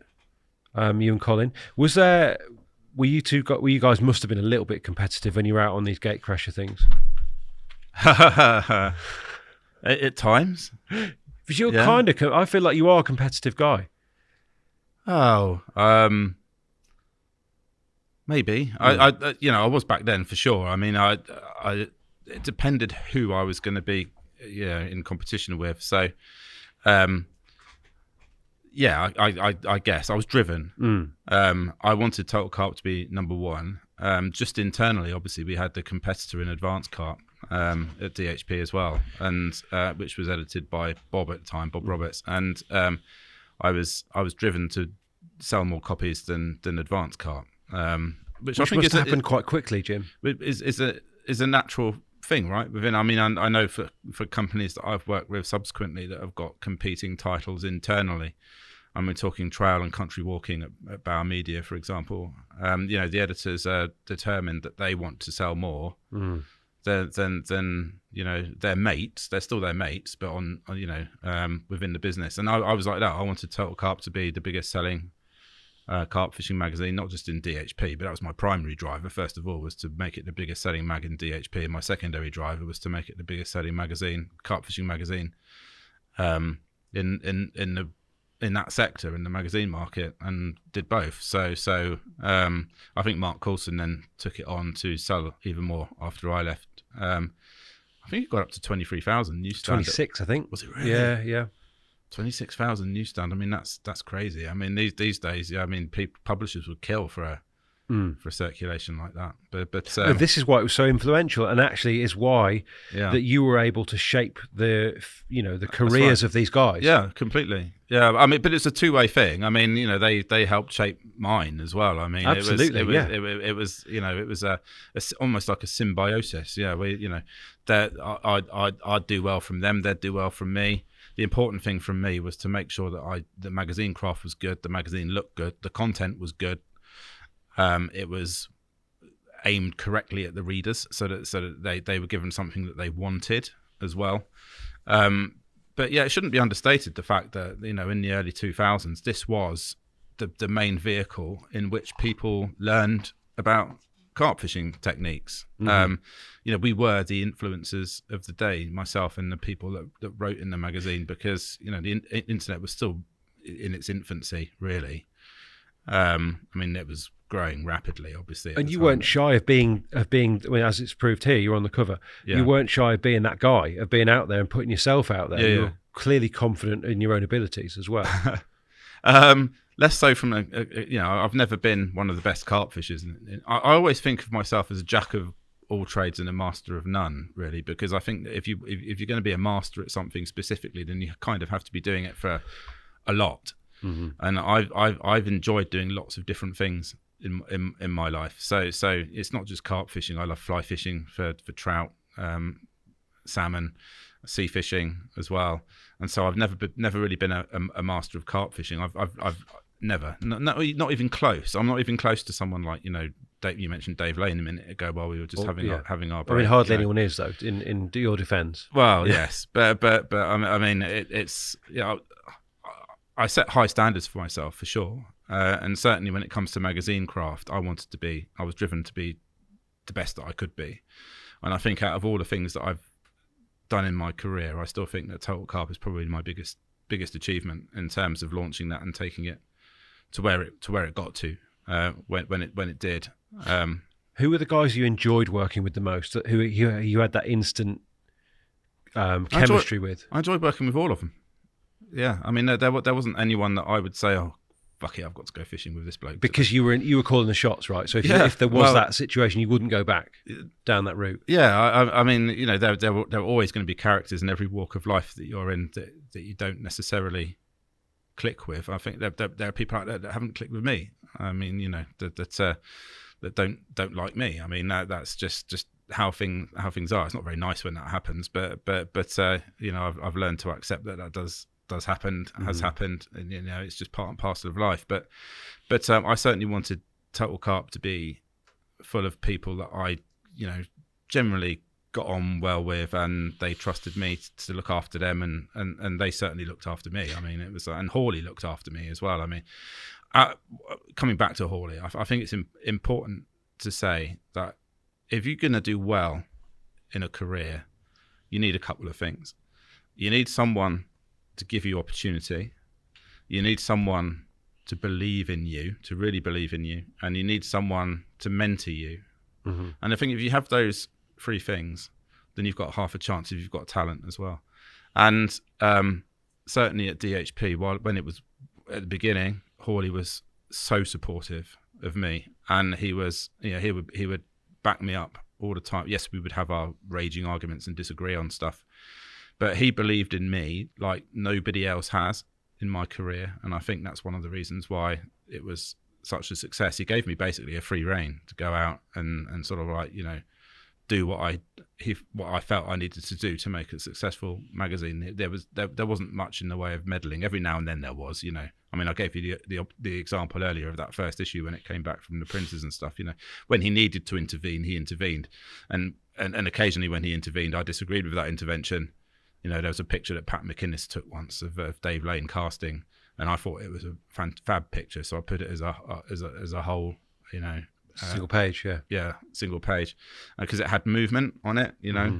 Pat had used a shutter speed that was just quick enough to have the center of the picture in focus, just a tiny spot, but the rest like the fulcrum, and then the rest of it was movement of Dave actually casting, so it added movement to the page in the article. And Hawley came down, it's fucking out of focus, and I was like, no, it's supposed to be like, is that fucking out of focus? Don't tell me what's in focus and what isn't in focus. And it was like, no, Dave, it's definitely how it should be. That's how we but he wouldn't have any of it, and we ended up shouting at each other across the office, which wasn't particularly professional on either of our parts. But I'd always back up my staff, if the guys that work for me on the magazine, and support them in the same way that David would back me up, and he backed me up several times when I fucked up, which I did.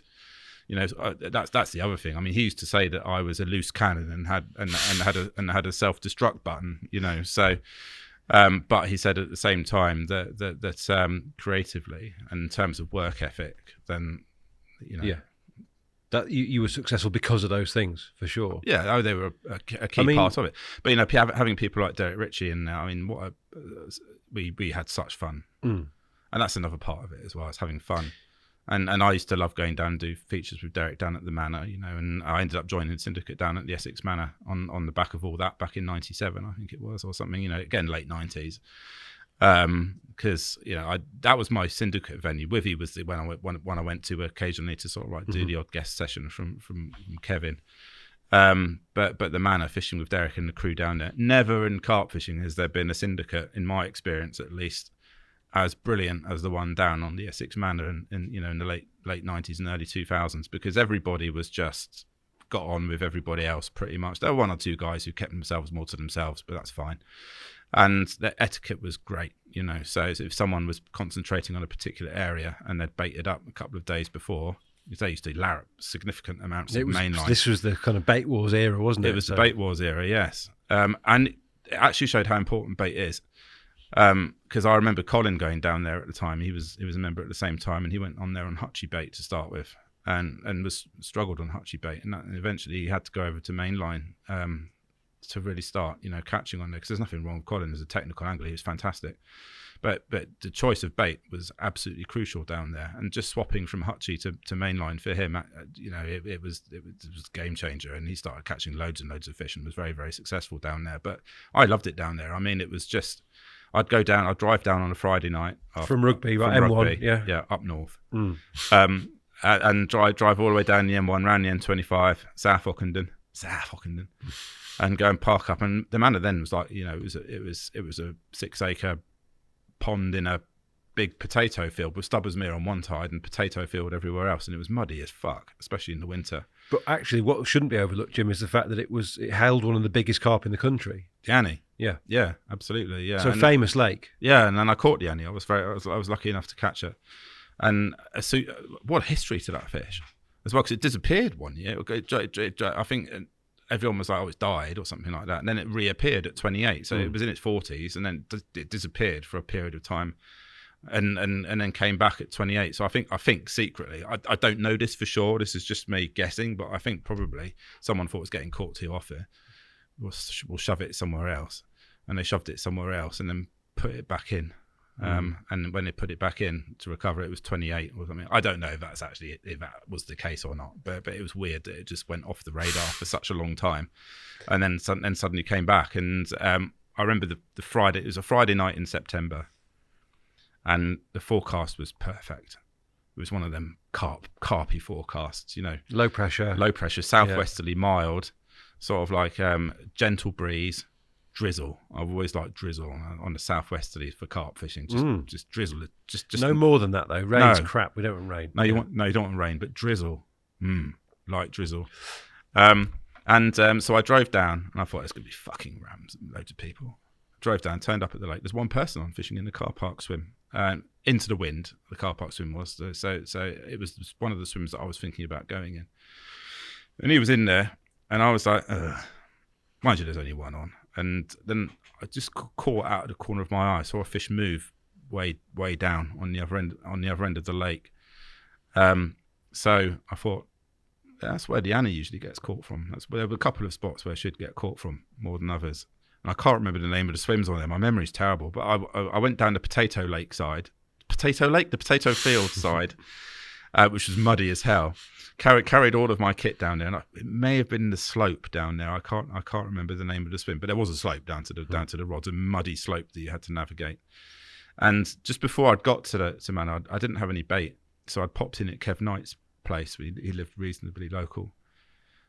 And great guy, Kev. Always got on really well with him. And a proper geezer. Typical Essex, friendly as you like.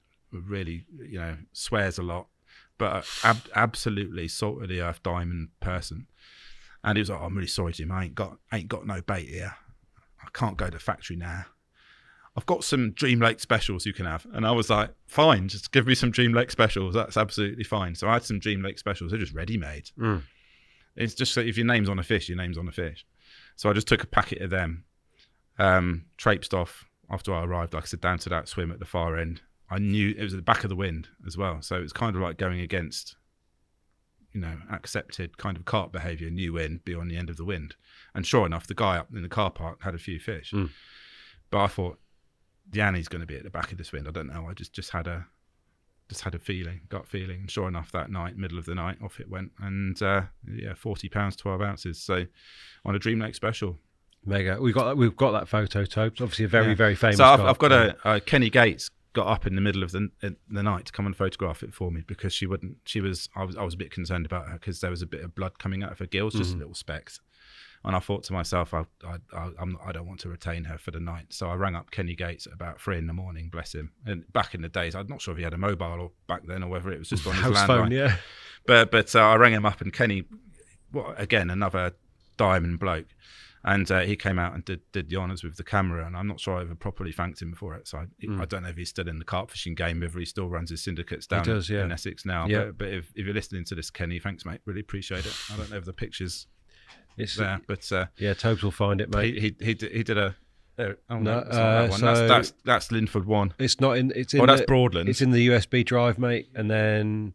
One of them. This is where down. This is where I hope I haven't put any dodgy pictures on the USB drive. Sorry, this would be edited, mate. Don't worry. There we go. There she goes. So that's a picture of a picture. Yeah, it is. Well. It's a phone. You used to have it up in your hallway. Jim, I did at your house in Rugby. Yes. How did you know that? Because I've been to your house. Have you? Yeah. In Rugby. Yeah. Oh. Yes. Back in the DHP days. I used to have it up in the hallway of my house up in Rutland as well. Did you? Oh no, the Rugby one. It was a modest picture. It was quite small. My wife didn't like it. No, she took it down. I'm only allowed one carp picture on. So what have you got? Joey. Yes. Okay. Yeah. It seems to be a common theme. All my dad's carp pictures are in the bathrooms. Yeah. Yeah. We only got one bathroom, so she won't have any of that either. But it doesn't matter, you know. It's. What did it feel like though, mate? Because that's a different level of carp. You know, even to Joey, isn't it? You know, 40-pounder is pretty monumental. Did you? I'd already had a 40 out of Withy as well. I had Cairns 35, At 40, right? That's confusing. 41. Have we got a picture of that?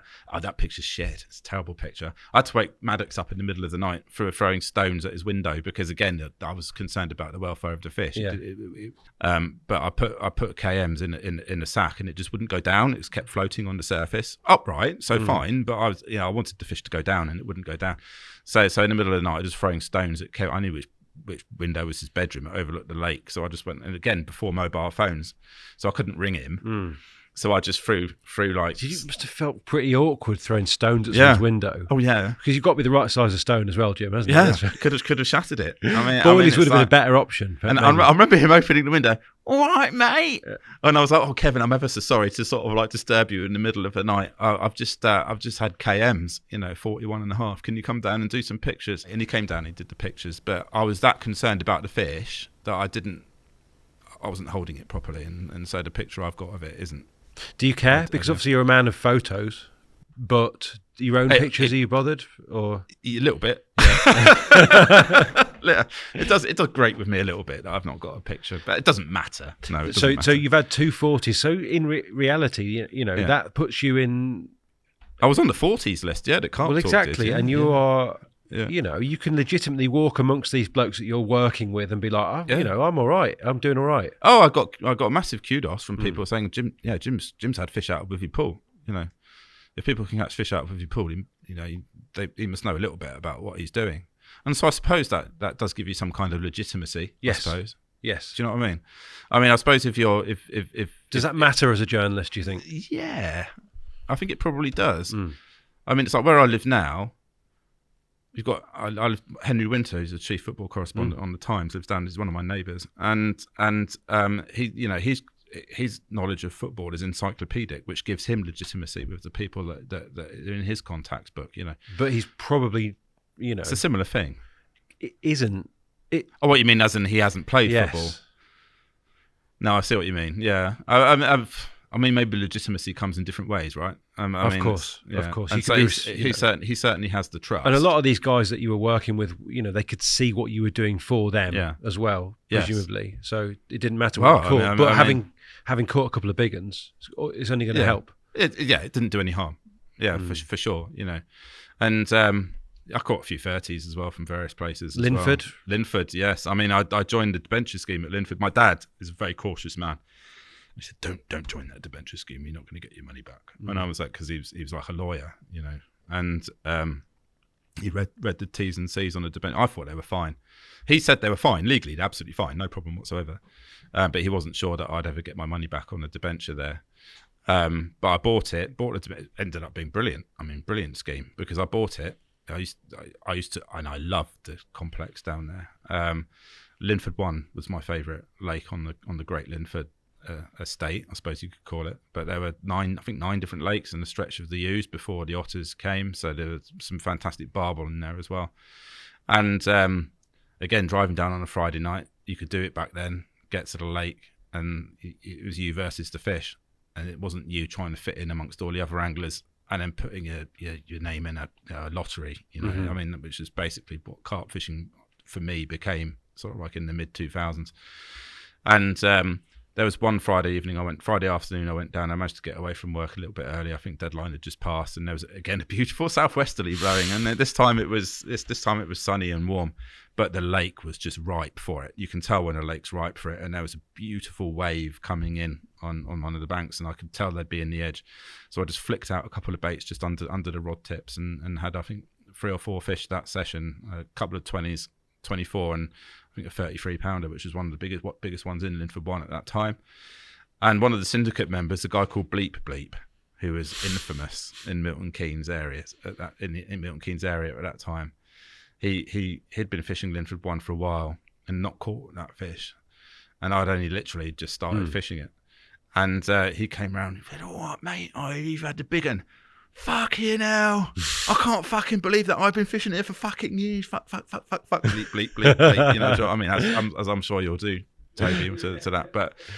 But actually, it would be funny if you did put the bleeps on that, because it would. That's what. He's a lovely bloke, right? A really, really lovely bloke. But it talented in Anglo-Saxon. It was more about how he hadn't caught it, rather than saying, "Well done, mate." Is that one we've got a picture of? Yeah. It's there. It is there. Did he do your pictures, Jim? No, I don't know who it was. Is it that one? It is that one. Yes, yeah. That's. It's a lovely carp, to be fair, isn't it? That one. Yeah. I can understand why he might have wanted to catch that. I've got my 90s curtains going on there as Bit well. of solar tackle going on in this one. Martin. So I mean, I always got on brilliantly with Martin and John Hannon and the solar guys as well. So much time for Martin Locke. He introduced me to turn mills in London back in the day as well. So like the club. Is that a night spot? Yeah. That was an interesting night out with Spooglemon.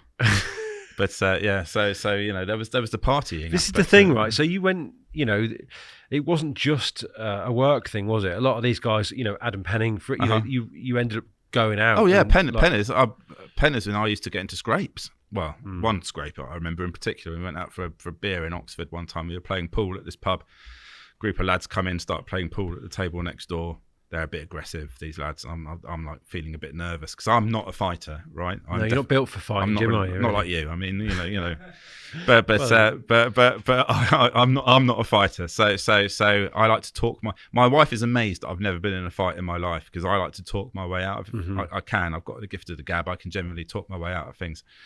Anyway, these lads on this pool table next door, Penners is not happy about them. So he goes down to take a shot, and when this lad, they're not happy with Penners either for whatever reason. They're rubbing each other up the wrong way. Just that bad atmosphere. One of them walks through Penners' queue just as he's about to take a shot. Penners is not happy. So Penners squares up to him. He's got his little round Harry Potter glasses, Penners at the time, I think it was. Yeah. And he squares up to this lad. This lad, not taking any shit at all, just squares up to Penners back, then goes back like that, headbutts Penners right in the nose. Poor Penners goes down like a sack of shit. So I'm like, lads, just just please, I managed to talk my way out of them pushing me at the same time. So Penners is fine. Do you know what I mean? He's got his little bit bloody in the nose and stuff, and love him, Penners. Would this have been after a shoot, or? No, I think it wasn't after a shoot. I think I'd been down to see him at Drennan HQ when he was working. Yeah. One thing about, he's got such an incredible mind, Adam Penning, and he is a brilliant writer. And I just wanted him in the magazine right at the start. And he's got that personality, an edge to his personality as well.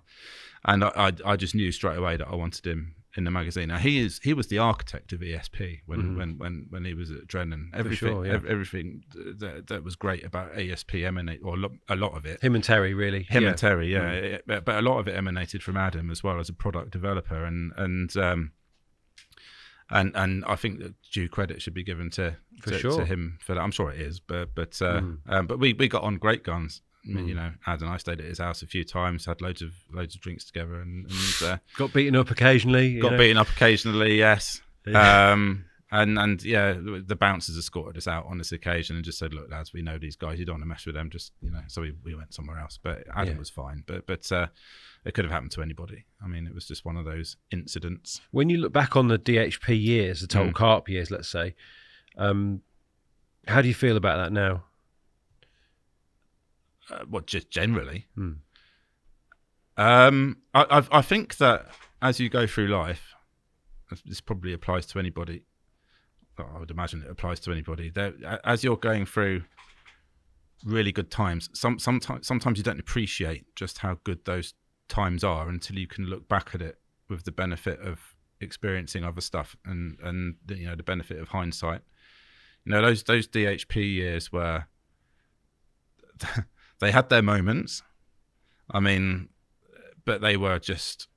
It was a good time. It was a good place to work. We had a lot of fun there, as I'm sure you did when you were working there. And to actually indulge, it's such an enormous privilege to be able to indulge your passion as part of your career, as I'm sure everybody working for Korda and working in the industry also understands. And I did not understand what a position of privilege it was, or what a position of influence it was fully at the time. Now looking back, you see social media and all the various other channels you've got where individuals can reach 500,000 people quite easily. I can't remember how many followers like Ali Hamidi, for example, has got on social media, but it's a lot, right? A lot more than we ever sold on Total Carp. We didn't understand at the time just how influential we were, I suppose. I suppose that naivety was actually probably a good thing, though. I'd rather it was that way. But looking back now, I mean, yeah, what a time. I remember a time in, it wasn't just fishing either. I mean, David did launch a dog magazine. His market research. There's fucking loads of dogs in the UK. That was his market research. So he thought I'd go out and buy a dog magazine. So he bought a magazine called Smart Dogs, which was utterly shite. And so soon it was obvious that just because you're a dog owner doesn't mean you want to buy a magazine about dogs, right? He's right. There are millions of dogs in the UK. A lot of dog owners, but not everybody wants to buy a magazine. So he decided to relaunch it and call it MAD, Mad About Dogs, which was... Anyway, so I did get involved to a degree in that, but he... Somehow, I don't know how he did it, but I think he saw that Peter Purvis was presenting Crufts or something, so he thought, I'm going to get Peter Purvis to edit Mad About Dogs. I was like, yeah, of course you are, David. Anyway, next thing you know, Peter Purvis is in the office editing Mad About Dogs. Yeah, what a lovely, lovely guy Peter Purvis is. I mean, the younger people... Was he Blue Peter or something He was, yeah. So the younger people listening to this or watching this on YouTube or whatever won't have a clue who Peter Purvis is, but he was a Blue Peter presenter alongside John Noakes and Leslie Graham or someone, I think, back in the late 70s, early 80s. So quite established TV personality. And so anyway, there was he employed a deputy editor called Jane Howard, and one day she brought in her Dachshund dog into the office, and she did that fairly frequently, I think. But there was this one day where she did this knock thing, and the dog comes up, goes on my desk, does a fucking massive shit straight under the desk. I was like, it's just like, that's what it was like. There was another time when Jane Howard decided, in her infinite wisdom, bearing in mind what I've told you before about Hawley here, right, that she was going to do a feature on a sniffer dog, and even I've heard this story in DHP Wall, within the folklore. Yes. So I was in David's office. David's got a separate office. It's a big room, right? Yep. And he's got these beautiful leather couches and a big oak desk and his computer on it, and he sits behind it, And I was on the other side, Son's gone past the yard arm, Jim, it was, which basically meant come into my office for a whiskey. And he had a carafe of whiskey by the side of the desk, and he'd used to write a line on it each evening where the level of the whiskey was, thinking that would protect anyone else from drinking his whiskey. But it wasn't permanent marker pen, so we'd just rub it out, drink whiskey, and then put a new line on it. But anyway, there was one time when we were I was talking to David. I don't know what we were having a whiskey, talking about whatever, I don't know. And the door knocked to his office. It's like, we weren't expecting this. And the door opened, and in comes Jane Howard. David, I just thought I'd introduce you to Sergeant so-and-so from Warwickshire Police with Dusty the sniffer dog. Well, anyway, so the sergeant walks in, so nice to meet you, David. And David, his face, it just went white, and then a shade of green, right? I've only ever seen that colour in someone's face once before, and that's when I was fishing with my brother out in the English Channel in the Nab Tower off of Portsmouth, and it was really rough, and my brother was just sick as a dog, and he had that same green colour in his face. And David was like, hello, and he's just being polite, but just wanting to get rid of them. And Jane Howard for obvious reasons. Yeah, for obvious reasons. And the sniffer dog. Wow, wow. starts going fucking mental because David's got 3 ounces of the finest skunk in his top drawer, just like feet away from where the dog was. What? Sergeant knows what's happening. Yeah. He obviously, he understands that what his dog's doing. He's trained the dog, works with the dog every day. The dog has sniffed something, right? So the sergeant understands the situation that is in, and to be fair to the sergeant, he just went, "It's lovely to meet you. We're very pleased to be involved in the magazine or whatever, but we've got to go now." So and left. Shut the door behind them, and David sits down and goes, colour comes back in his face.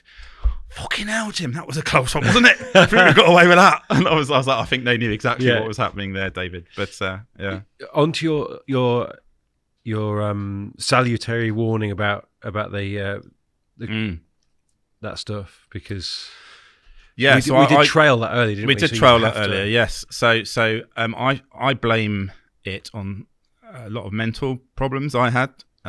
At the start of the century, sort of like around 2000, 2001, I went through a very difficult spell where for whatever reason I was having severe anxiety, psychosis, and balancing that out with the job all the time as well, working as hard as I was. And that was directly linked, I think, to smoking too much cannabis at the time. And I've not touched it since. And I some people it's absolutely fine. With David, it was absolutely fine. He could manage it. It wasn't a problem. But for others, for me personally, my own experiences, it definitely affected me negatively, mentally, to such an extent that at one stage I was homeless, living on people's couches whilst holding down a full-time job. And it was touch and go whether I'd stay in employment, and I could have gone one way and just. But David, to be fair to him, again, when I was saying about, he had people's backs, he said, "Jim, I don't understand mental illness. Don't get it. Don't suffer from it. Don't understand it." But he said, "I can see you've got a problem." He said, "So what I'm going to do is I'm going to pay for you to have psychological support, counselling." And he did. And it's, it was the time, it was 50 quid a session. What was interesting about that was it brought me and my dad closer together, because I never realised my dad had similar mental issues at a similar age. Not caused by the same thing, but and my dad had a counsellor as well. Which I didn't even know at the time. So David let me come as close as it was to working from home from Portsmouth for a period of time, and I'd see this counsellor once a week, and slowly would work through what was causing the anxiety, what was causing the problems. And I still remember the first day when the anxiety hit. It was when I was stoned one evening, and I have absolutely no doubt in my mind at all that smoking marijuana for me was bad news. It was bad news, and I gave it up. And it took a long time to turn that corner, get round to get my feet back on an even keel, buy a house in 2003, and sort of like actually. And David supported me through all that, and he paid for me to have that help. So yes, it's fine for some people, it's not fine for others. My advice would be if you start having bad trips or anything, and you start if you're smoking it, stop it, and get some help, because it's not always great. No, always great for everyone. I suppose that kind of brings us neatly round, Jim, into the we touched on it earlier, but the end of the DHP era. You've explained some of your reasoning. How did it feel, though, to be moving out of fishing? Because I couldn't believe you were going, having been such an influence and a big part of the scene. Yeah. You were going to leave it all behind. Yeah, I said to you earlier, jack of all trades, a master of none. I enjoy trying different things. And it'd always been on the back of my mind that I wanted to work for a big publishing company in London. On some of the biggest brands. I'd applied for jobs on FHM before and not got them, not even got interviewed. And that's what I wanted to do. So I was in Cuba one May, as you are, just in the middle of nowhere in like a boat in some mangrove swamps 50 miles off the south coast of Cuba.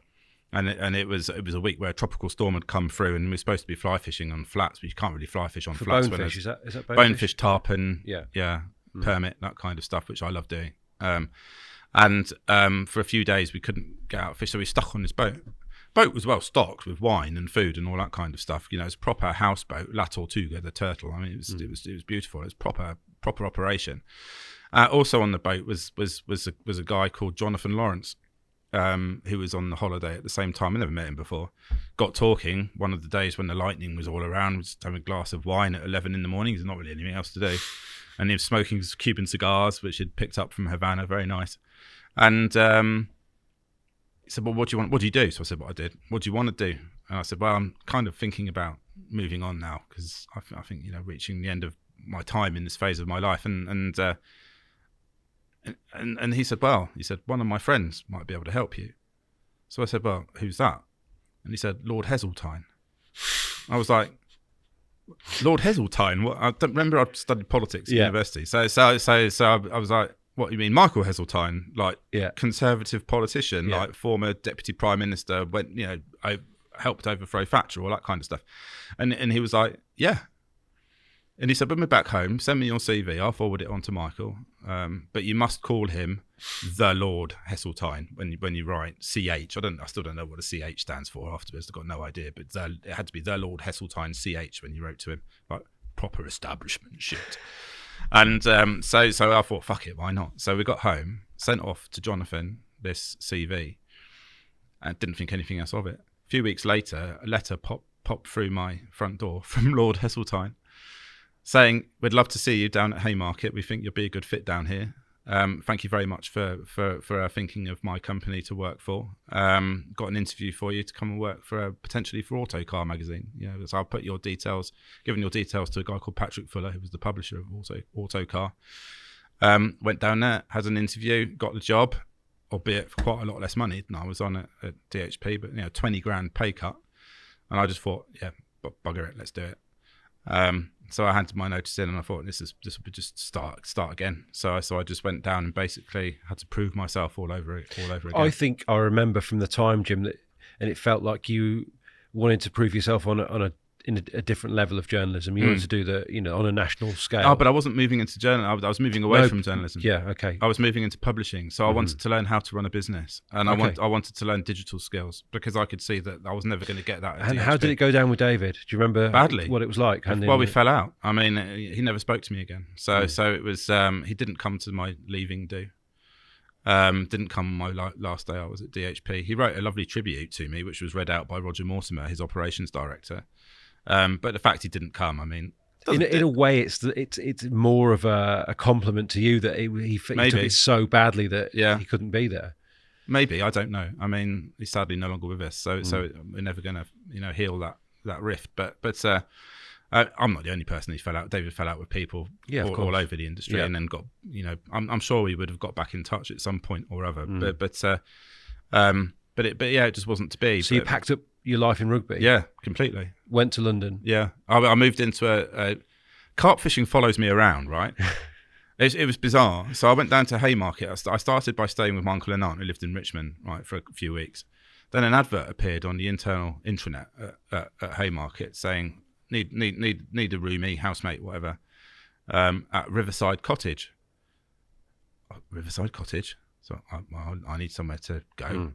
So I messaged, it's only £200 a month all in, which for London was absolutely fuck all, right?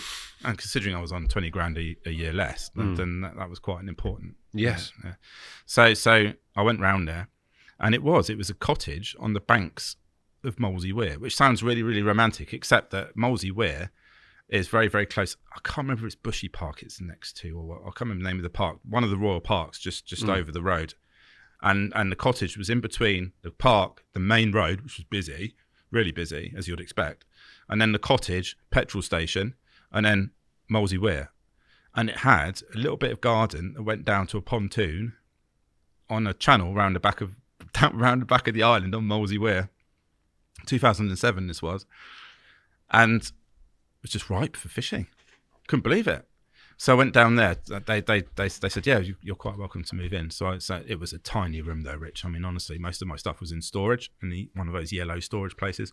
So I missed all that. But I took my fishing kit down there, and mentally I still wasn't in a brilliant place. But one of the other housemates, a guy called James, he was a big fisherman, and he knew who I was as well. So I mean, it was quite like, he was like, wow, I'm fishing with the ex-editor of Total Carp magazine, and I was like, no, please just don't worry about that. But so yeah, and we caught a lot he fished it religiously all the time. I was finding it difficult, so I fished it less. But had loads of carp up to mid-20s. He had a mid-30 out of there. Amazing. A common, big common. And you said like one of the fish chub to over £6. Wow. Yeah. You said that one of the fish that you'd caught, Terry Hearn had gone on to catch right, as well. So that's a different thing. Different right? bit. Yeah. So that was Riverside Cottage, right? I stayed there for the best part of a year, and then got kicked out. I managed to get in a relationship with a girl that I really liked, and so we moved in together in Teddington. Then she got a job for the British Antarctic Survey, weirdly enough. So she moved up to Cambridge. So I moved out of the Teddington. It wasn't Antarctica though, right? Yeah, I suppose. Yeah. But she moved up to Cambridge, and I had to stay in London. So I was like, oh Christ, now I'm gonna have to move again because I couldn't afford the rent at this place, and I think the landlord wanted to sell as well. So I was in the office one day. And there was this guy, Oliver Kraus, a Slovakian lad, really lovely lad, works in the data team. And he said, come and live with us. I was like, well, where do you live? Twickenham. Come and have a look at the house. You can go fishing in the garden. I was like, what do you mean fishing in the garden? He said, well, we live on the banks of the Thames in Twickenham. You can fish in the garden. And I was like, really? Carp fishing follows me around, right? Surely, yeah. Yes, twice. It happened twice. And so I went round to this place. It was a fucking mansion. I am not kidding you, right? It was a squat, but it was a mansion. So what had happened was Ollie had come over from Slovakia with some mates, seen what the average cost was of renting, and I thought, oh fuck it, I'm not paying that. So he went cycling around the area around Haymarket looking for empty houses to just squat in, right? So he found this huge mansion in Cross Deep, which is a part of Twickenham, I think between Twickenham town centre and Strawberry Hill. So Strawberry Hill Park's just down the road. And moved in to this empty house. Mental. And then started renting out spare rooms to his mates, right? And this place is dilapidated. Yeah. I mean, in the bathroom there was a hole in the roof which just had like blue tarpaulin over it, so it was very cold in the winter. There were vermin everywhere, like mice sort of like scurrying around, and so you had to make the most of it. But I just couldn't resist the temptation of moving in. So my room literally overlooked the Thames, and I could fish in the back garden and have my remote next to my bed. I just go to bed. Do you know what I mean? And it's like I mean, I didn't do that much because it was a bit away from the rods, and if a tide's coming in or going out, or there's a lot of flow, you know what it's like fishing a river. Stuff gets caught in your line, so you can't really, especially in London, because there's all sorts of detritus flowing up and down the river, including some dead bodies every now and then. Someone downstream caught a dead body, but I mean that's another story. But so I moved in and started fishing. The very first time that I had cast a line out, it was low tide. I had to get to know the place. There were nobody else I knew that people did fish that area of the Thames, downstream of Teddington, between Teddington and Richmond, so the top part of the tidal Thames. And I knew some people were fishing it, but not many did. You could walk down the far bank all the way to Richmond and there'd be nobody fishing. So it wasn't something that was commonly done. Loads more upstream at Kingston, much more popular, but the tidal brings its own challenges for obvious reasons. Yeah. So the first time I fished it, I didn't have any boilies, so I just had some big halibut pellets, some of those monster sort of like jobs. They drilled out ones from dynamite. Yeah.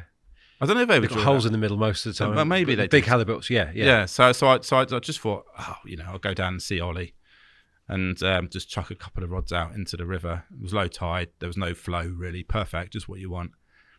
And unbelievably, this is one of those times where you get a run when I didn't think I'd catch anything that first time. I just thought, I'd heard rumours of there being carp in there. And I know that Terry had a boat a bit further downstream, Terry Hearn.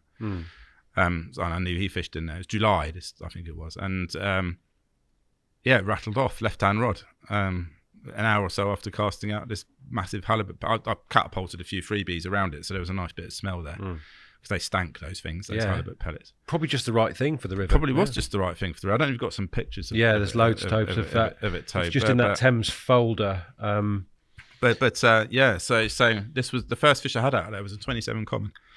Just that afternoon. Yeah. Just upstream from Eel Pie Island on Twickenham. Right. For anyone who knows it. I don't fire up some of those, because there's some pretty atmospheric pictures. Is that the? That's the 27 common. Yeah. So very distinctive fish. You can see a bit of absolutely top of its tail's missing. Lovely picture though, like so vivid. That is Eel Pie Island in the background, and you can see the bridge over to Eel Pie. Very famous island for many reasons. I think a lot of famous people have lived there. Really, I think it's got some musical links as well. I don't know if it's with the Rolling Stones. So you're down on the on what would be exposed. Yeah, so that is low tide. The tidal range at that time, I think it would come up. I can't remember how many feet, quite a few feet. But that was like, you can see the rocks in the background. Yeah. Yeah, I was going to say, presumably you'd kind of be underwater, would you? There. Yes, at low tide, that's underwater. Yeah. I mean, sorry, at high tide, that's underwater. Yeah. So you've clocked this, and you think, well, that was lucky, or there's loads here, maybe. Well, I thought it was lucky. Yeah. But then I went back and then had that one a short time later. Yeah. So that was a 26, I think. This is looking the other way up the river now. Yeah. So before you were looking downstream to Eel Pie, now you're looking upstream, and you can just see, I think that's Strawberry Hill Park in the background, just up there, just before those boats and stuff. What looks like a marina. But nowadays you get people bivvied up in that park, I think, fishing into the river. But back then hardly anyone really fished it. And it was but the carp would only be there at a certain time of the year, I think, really. Really? Yeah. I think Terry's written about this or talks about it, about how they migrate up and down the river. And they're kind of, well, I'm sure there'd be carp there all year round, but a lot of them would appear kind of sort of like July, August time.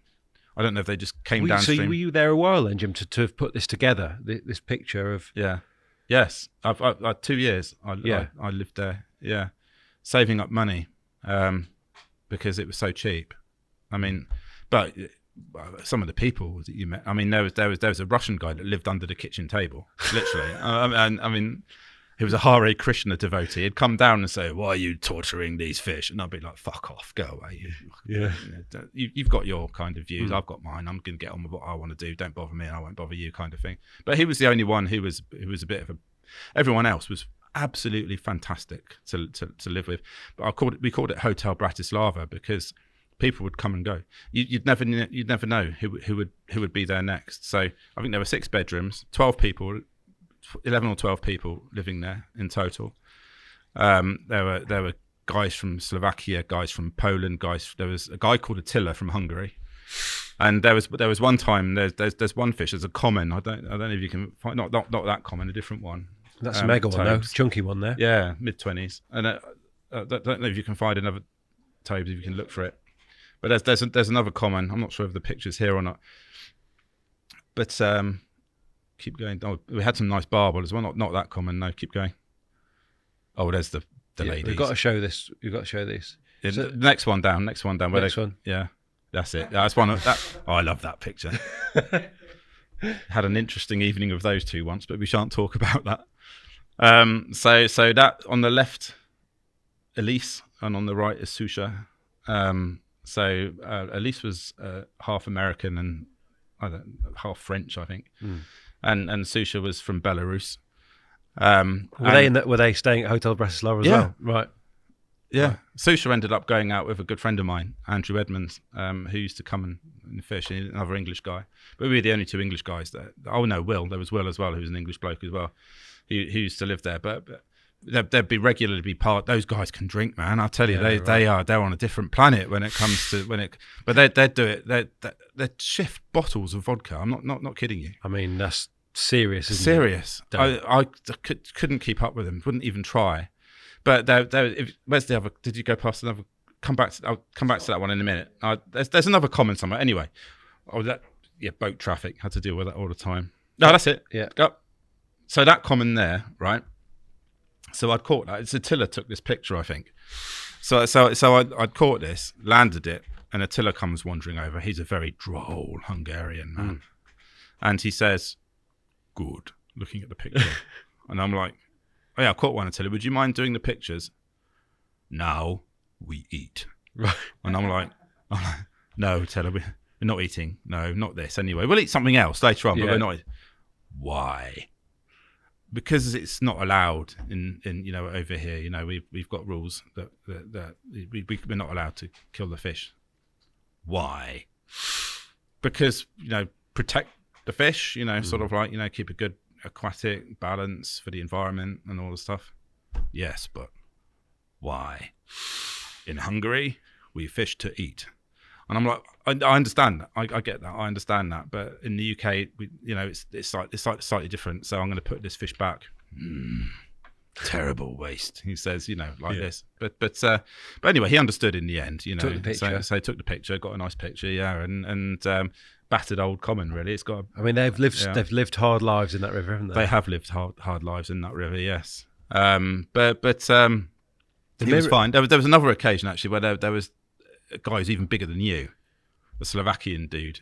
He just appeared, mate of a mate of a mate or something, and they'd come and they'd stay, they'd camp in the front room and all that kind of stuff, And it was one of their party evenings in the garden where they'd stick on. They were incredibly sociable, lovely people, and they would stick on a big sort of like broth, or Oliver would go to sort of like the meat market at 4 a.m. and bring back half a cow, and they'd cut it up and just stick it in this huge, great big vat, light a fire in the garden, and just cook it all together, And very, very, very sociable, drinking huge amounts. And I'll be fishing at the same time at the back, catch the odd fish. And one evening that was happening, and this enormous dude. I mean, he must have been 6'9", 6'10". He was huge, and he was bigger than you. If you're a wardrobe, this guy was a tank. I mean, he was just massive. And I was using a throwing stick to stick some baits out. What is this? I said, it's a throwing stick. And he just picked it up and then threw it into the river. and I was like, oh, what the fuck have you done that for? I don't mean to be, but why have you just done that? You say it was a throwing stick, I throw it. And then he just turned around and walked off. I was like, what could I do? So I rang up Penners the next day. So Penners, because Penners was working for Korda at the time, I think, and said, because it was a Korda stick. So I said, Penners, can you send me another stick? You won't believe what happened. And I told him the story and another stick. So actually, Danny, that was my last ever blag probably. So Danny was my first and my last blag. There you go. Once you lost all your sort of industry superpowers, Jim, that was the end. Well, yeah. Apart from the gurus, is it guru? You guys do guru? Yeah. So Ali Hamidi sent me some guru stuff a couple of months after that. Well, a couple of years after that. After I joined Bauer Media and wanted to fish in the annual Angling Times match, which I'm not a very good match fisherman, but he was very kind to send some stuff for that. And I think he wrote a note saying, "Dear Jim, the has-been of carp fishing from Ali Hamidi," or something along those lines. Very tongue-in-cheek. No, he wasn't entirely wrong. No, he wasn't entirely wrong. Yeah, I'm surprised to be here now. I'm an irrelevance in the modern day carp scene. Well, if that's not true, mate, because a lot of what we see around us is, I can draw a line. I can definitely draw a line through it, but we want to see some more Thames fish types, because these are obviously, it's become more popular, like you alluded to, that you didn't see a bivvy or many anglers, but now it's kind of not on the tidal. No, I mean upstream Oxford. There was quite. I mean, Adam took me carp fishing on a stretch in Oxford, for catchmore carp. So that would have been before 1999. Penning was a bit of a pioneer at some of the Thames fishing. Yeah, he'd probably say he wasn't gone now, but just flick through some of them Taves. Yeah, it's just a real variety. Of fish. I mean, quite a few linears as well. I mean, I don't know if you want to see You've left facial recognition on that one, I reckon, Jim. Which is, how do you mean? Your face is pin and the fish is not. I'm not behind them. No. So what's the next one? Yeah, that's all right. Just scrolls. So they're cool. That's a nice linear, that one. So that's one of my favourites. That one. You almost can't. It looks, if you were to look at that in isolation, it looks like a lake, doesn't it? Check my bollocks aren't dangling out. Yeah, that's okay. So yeah, I think there was a shot where they were. So I'm glad you haven't picked that one. So yes, that's yeah. I mean, it's every now and then you just have no idea what you were going to catch next. I mean, when we were fishing Molesey Weir upstream, obviously non-tidal there. Every now and then we'd hook something that would just couldn't be stopped. Catfish? Yes, absolutely. Catfish. Right. Yes, 100% catfish in there. Yes, without a doubt. And you've got halibut pellets on. I didn't catch any. I didn't hook any cats. I didn't hook anything. But you're boilie fishing at this stage, presumably. Yes. Yeah. Baiting up, Jim? Yeah, all the time. What, filling it in? As much as you could. Yeah. But there were crays and mitten crabs and God knows what else to contend with as well. So it's a character, isn't it? This thing. That's I call that the pug nose linear because it's got a very. It's like it's swum into a wall. Do you know what I mean? But just a lot of fish in the Thames had that frontage. There's another linear on here actually, which has got a bit of a story to it. But is that purple loose strife behind you or something? Like it's actually quite a beautiful summery sort of shot, isn't it? Yeah, it's just people's back gardens on either side. I mean, we're in the squat, don't forget, and there were neighbours on either side who were absolutely multi-millionaires. Yeah. But they were fine, they were fine. They'd rather someone was in there, I think, and looking after it than being empty. I mean, what happened to the squat in the end? When you moved out? Do you remember? Do you know what became of it? Probably. Yeah. So basically, what happened was Oliver, the guy that orchestrated it all, he tracked down the landowner and said, "Look, we're here. Can we? Yeah, that's the linear. That's the one with a bit of a story to it. Can we do a bit of a deal because we love it here and we don't want to be kicked out." And so the landowner came over, met them all, and agreed that the landowner was in a situation where he apparently didn't have enough money to do the necessary renovations at that time, but wanted to do that, and planning permission was an issue as well because it's such a controlled area. So he said, as soon as I get planning permission and the money, I'm going to have to let you go, but that might be 2-3 years down the line. But until that point, if you want to stay there and just look after it and maintain it in the state it's in, that's absolutely fine. So they signed a deal. I've got no idea what the terms of that deal were for Oliver, but I have a feeling that he was paying nothing or next to nothing to that landlord after he'd moved in as the squat. And he was subletting all the rooms out. I don't know if the landlord knew that, none of my business, but he subletted them out at next to no money. So I was able to save a decent amount of money and buy a house. And so it was a win-win-win situation all round, really. And when eventually the landlord came back and said, I've got planning permission to renovate now, I'm going to do that, you have to go out. Oliver was true to his word. They all moved out within a month. And that was the end of the story. But what an experience. Amazing, yeah. I mean, have you been back, Jim? Have you been past? I haven't, no. I would imagine now that it's, I mean, if you think about it, a 6-bedroom house like that, detached, on the banks of the Thames, river frontage, mooring for a boat, all of that kind of, I mean, you're talking millions of quid for a place like that. And it just so happened that I was able to live there albeit in a dilapidated state with mice and rats running around. Oh, that reminds me of another story. They were so... what's the best? Resourceful, much more resourceful, I think, than if you've got a bunch of English lads living there at the same time, whatever. But they'd forage all the time. They were going out, mushrooms. One time when they brought back some mushrooms, cooked everybody a spaghetti bolognese with the mushrooms. I was like looking at it thinking, I could die here. Yeah, exactly. Yeah. They ate it. 3 of them ended up in hospital because they were poison fucking mushrooms. No way. Yeah. Then there was another time when they'd gone to a survival show in London or something, and they'd seen this filtration system which removes all bacteria and viruses from water, and so they were like, "Yeah, we can drink the Thames." Bear in mind that every high tide that came through, that water's coming from central London, right? We all know how much shit the water companies pump into the rivers, right? I'd caught sanitary towels, condoms, God knows what else, especially when the tide starts pumping through. And they're wanting to drink the river. So they've got this filtration system. It'll be fine, Jim. It'll be fine. We'll drink the river. We won't have to pay any water bills and all that kind of stuff. Because even though it was a squat, it was still connected to electricity and water and all of that.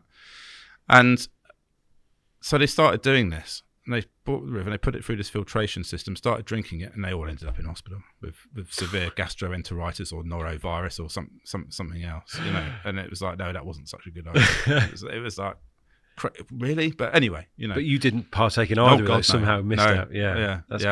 I think my common sense kicked in at that point. Tell us about this one then, this fish here. Yeah, so there's actually a couple of better pictures of it than this one, but it was a real, I guess it's a male. And one of those feisty. It's like a new penny though, mate. Apart from that scale missing down by the tail, isn't it? Yeah, but I mean, I think Terry caught this fish, so I'm sure I've seen it. I saw a picture a couple of years later Terry Hearn in print with. I know the fish you mean. Yeah, holding this fish, and he caught it from his boat just slightly downstream. So Terry, I always remember Terry came and fished with me in the back garden actually there once, and we had a good chat about the carp in the tidal. And I think I'm right in saying, and Terry, I apologise if I've got this wrong, but I think I'm right in saying that he felt that they migrated up and down the river, and that every year, almost by clockwork, if you were up at Teddington Lock, which is the bottom of the non-tidal and the top of the tidal, you could almost time it where you'd see the fish coming into the lock, waiting for the lock to open, and then swimming down, and they would just magically appear. And that one was one of them. And it was the same every year, sort of like July, August, September would be the months to do it before they did the drawdown. The drawdown is when they'd do something downstream that would lower the level of the river between Teddington and Richmond so that they could do maintenance work and stuff on locks and what have you. But for those 3 months of the year, always barbel were there the year round. I mean, the barbel were just a beneficial side catch, shall we say. I had them up to 13 pounds in the back garden. So it was amazing, mate. Had one chub from there. There weren't many chub, but barbel and carp, probably catfish as well. But I never hooked into one of them. But in terms of the career, you didn't stay at Haymarket forever, did you? No, 5 years. Yeah. But I got headhunted actually. Did you? Yeah, got headhunted to go and head up. Funnily enough, I knew fuck all about digital content when I left DHP. Within 5 years, I was headhunted to be head of digital content at Bauer Media. So that was basically what I wanted, was to learn those skill sets in those 5 years. And so at that point, I made the decision to quit Haymarket and move up north to live near Peterborough and work for Bauer, where I still work now. So how was the Heseltine? How did he take your resignation? Presumably you didn't hand it in to him like you did to Hawley. No, I handed it in to my boss at the time. I was working for Autosport at that time, and I was running a paid content paywall app digital content strategy on Autosport, and it was very successful. We had a lot of digital subscribers on the website, and it brought in a decent amount of revenue and was very profitable. And the balance between free content and paid content behind the paywall, all that kind of stuff. I mean, I didn't actually work that closely with Michael directly. I mean, he was the chairman. You'd see him fairly regularly in the company. And I was in a couple of meetings. There was one meeting where I had to present where he was in it, and he was sat at the head of the table, and I was just running through some slides, and I looked over and he was asleep. I was like, fuck. It seemed like he was asleep anyway. Anyway, the presentation finished, meeting carried on. He woke up. First thing he did was ask me a question about, and it was right on the money. The question focusing on the 1 week area of the presentation I was giving, he was straight on it. Sharp man. And he wasn't asleep at all. He was just like this, listening. Didn't need to look at anything, just listening. Yeah, and very, very clever guy. I mean, you have to be to get to where he's got to. I mean, he was launching. I think Haymarket originated from Man About the Town magazine or something like that, which Heseltine launched, I think, in the 60s or something like that. So he built up his own publishing empire, a bit like Hawley did, except on a different scale. And made it a very big success. And it was a privilege working for Haymarket, and then I moved to Bauer, and it's a privilege working for Bauer, and I'm still you worked on some of the biggest titles that many of us would remember from the sort of heyday. I launched digital editions and apps for FHM, for Zoo magazine, Grazia. Massive titles. I used to love working on Grazia. Grazia was just a brilliant title to work on. It still is a brilliant title to work on because there's such passion from the team that are on there, and they created a fantastic digital version of Grazia that's still going strong to this day.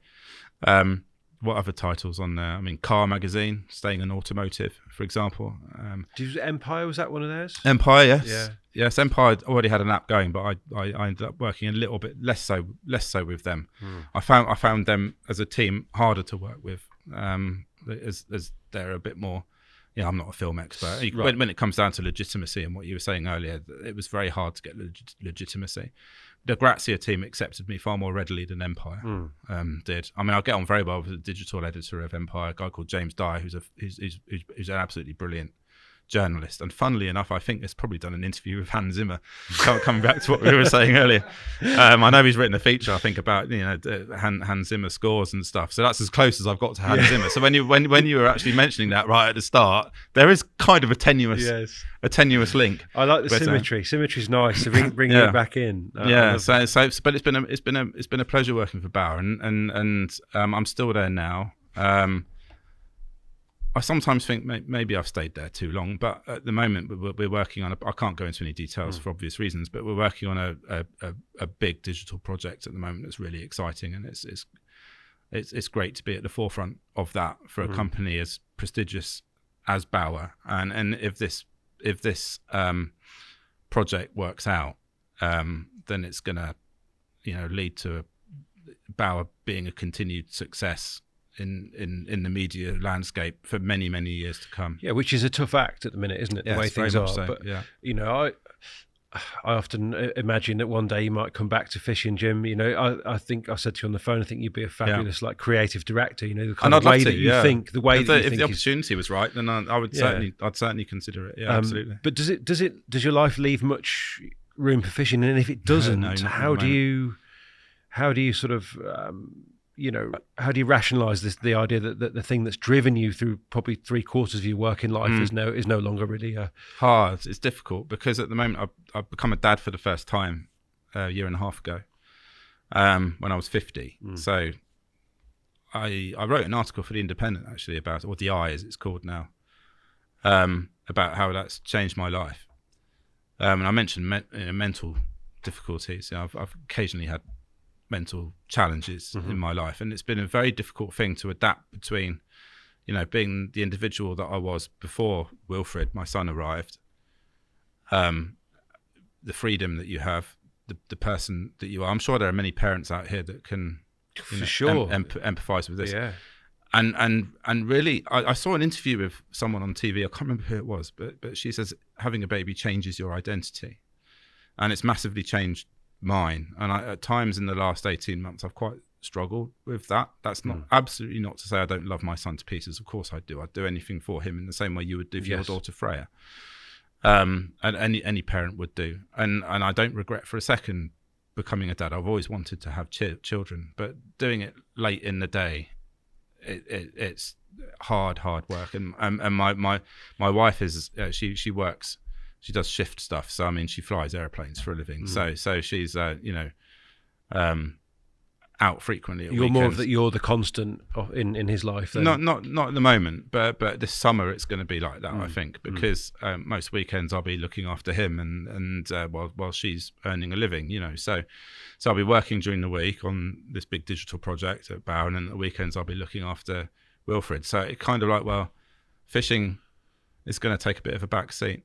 And I remember, which is it's been difficult to come to terms with, Rich, but it is what it is. And it's just the next stage of my life, and I'm going to embrace it. It does seem to me like, as well, to further exacerbate that, is this idea that you were quite ready to sink money and time into chasing stuff like we've got the tarp and stuff, the bonefish stuff. You went venture fishing. Like that's a big commitment above and beyond just going the river. Well, it's almost as if I knew I had to do it then, because if I didn't do it then, I was never going to do it.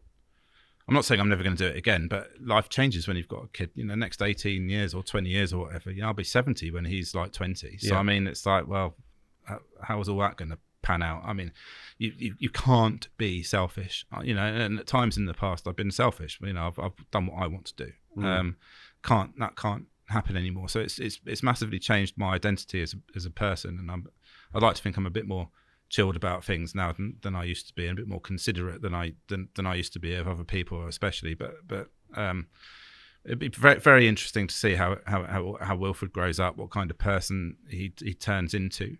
I'm hoping that he likes fishing, obviously, because the next step for me would be when he's 4 or 5 or whatever age, just to sort of take him out, catch a few roach or what have you, just float fishing just for an hour. Take a net, mate. Go get some stone loach or something. Yes. Do it right from you're turning over stones. And well, that's perfect because we've got a river Chater, which is just around the corner from where we live, which is a small river in Rutland, flows into the Welland.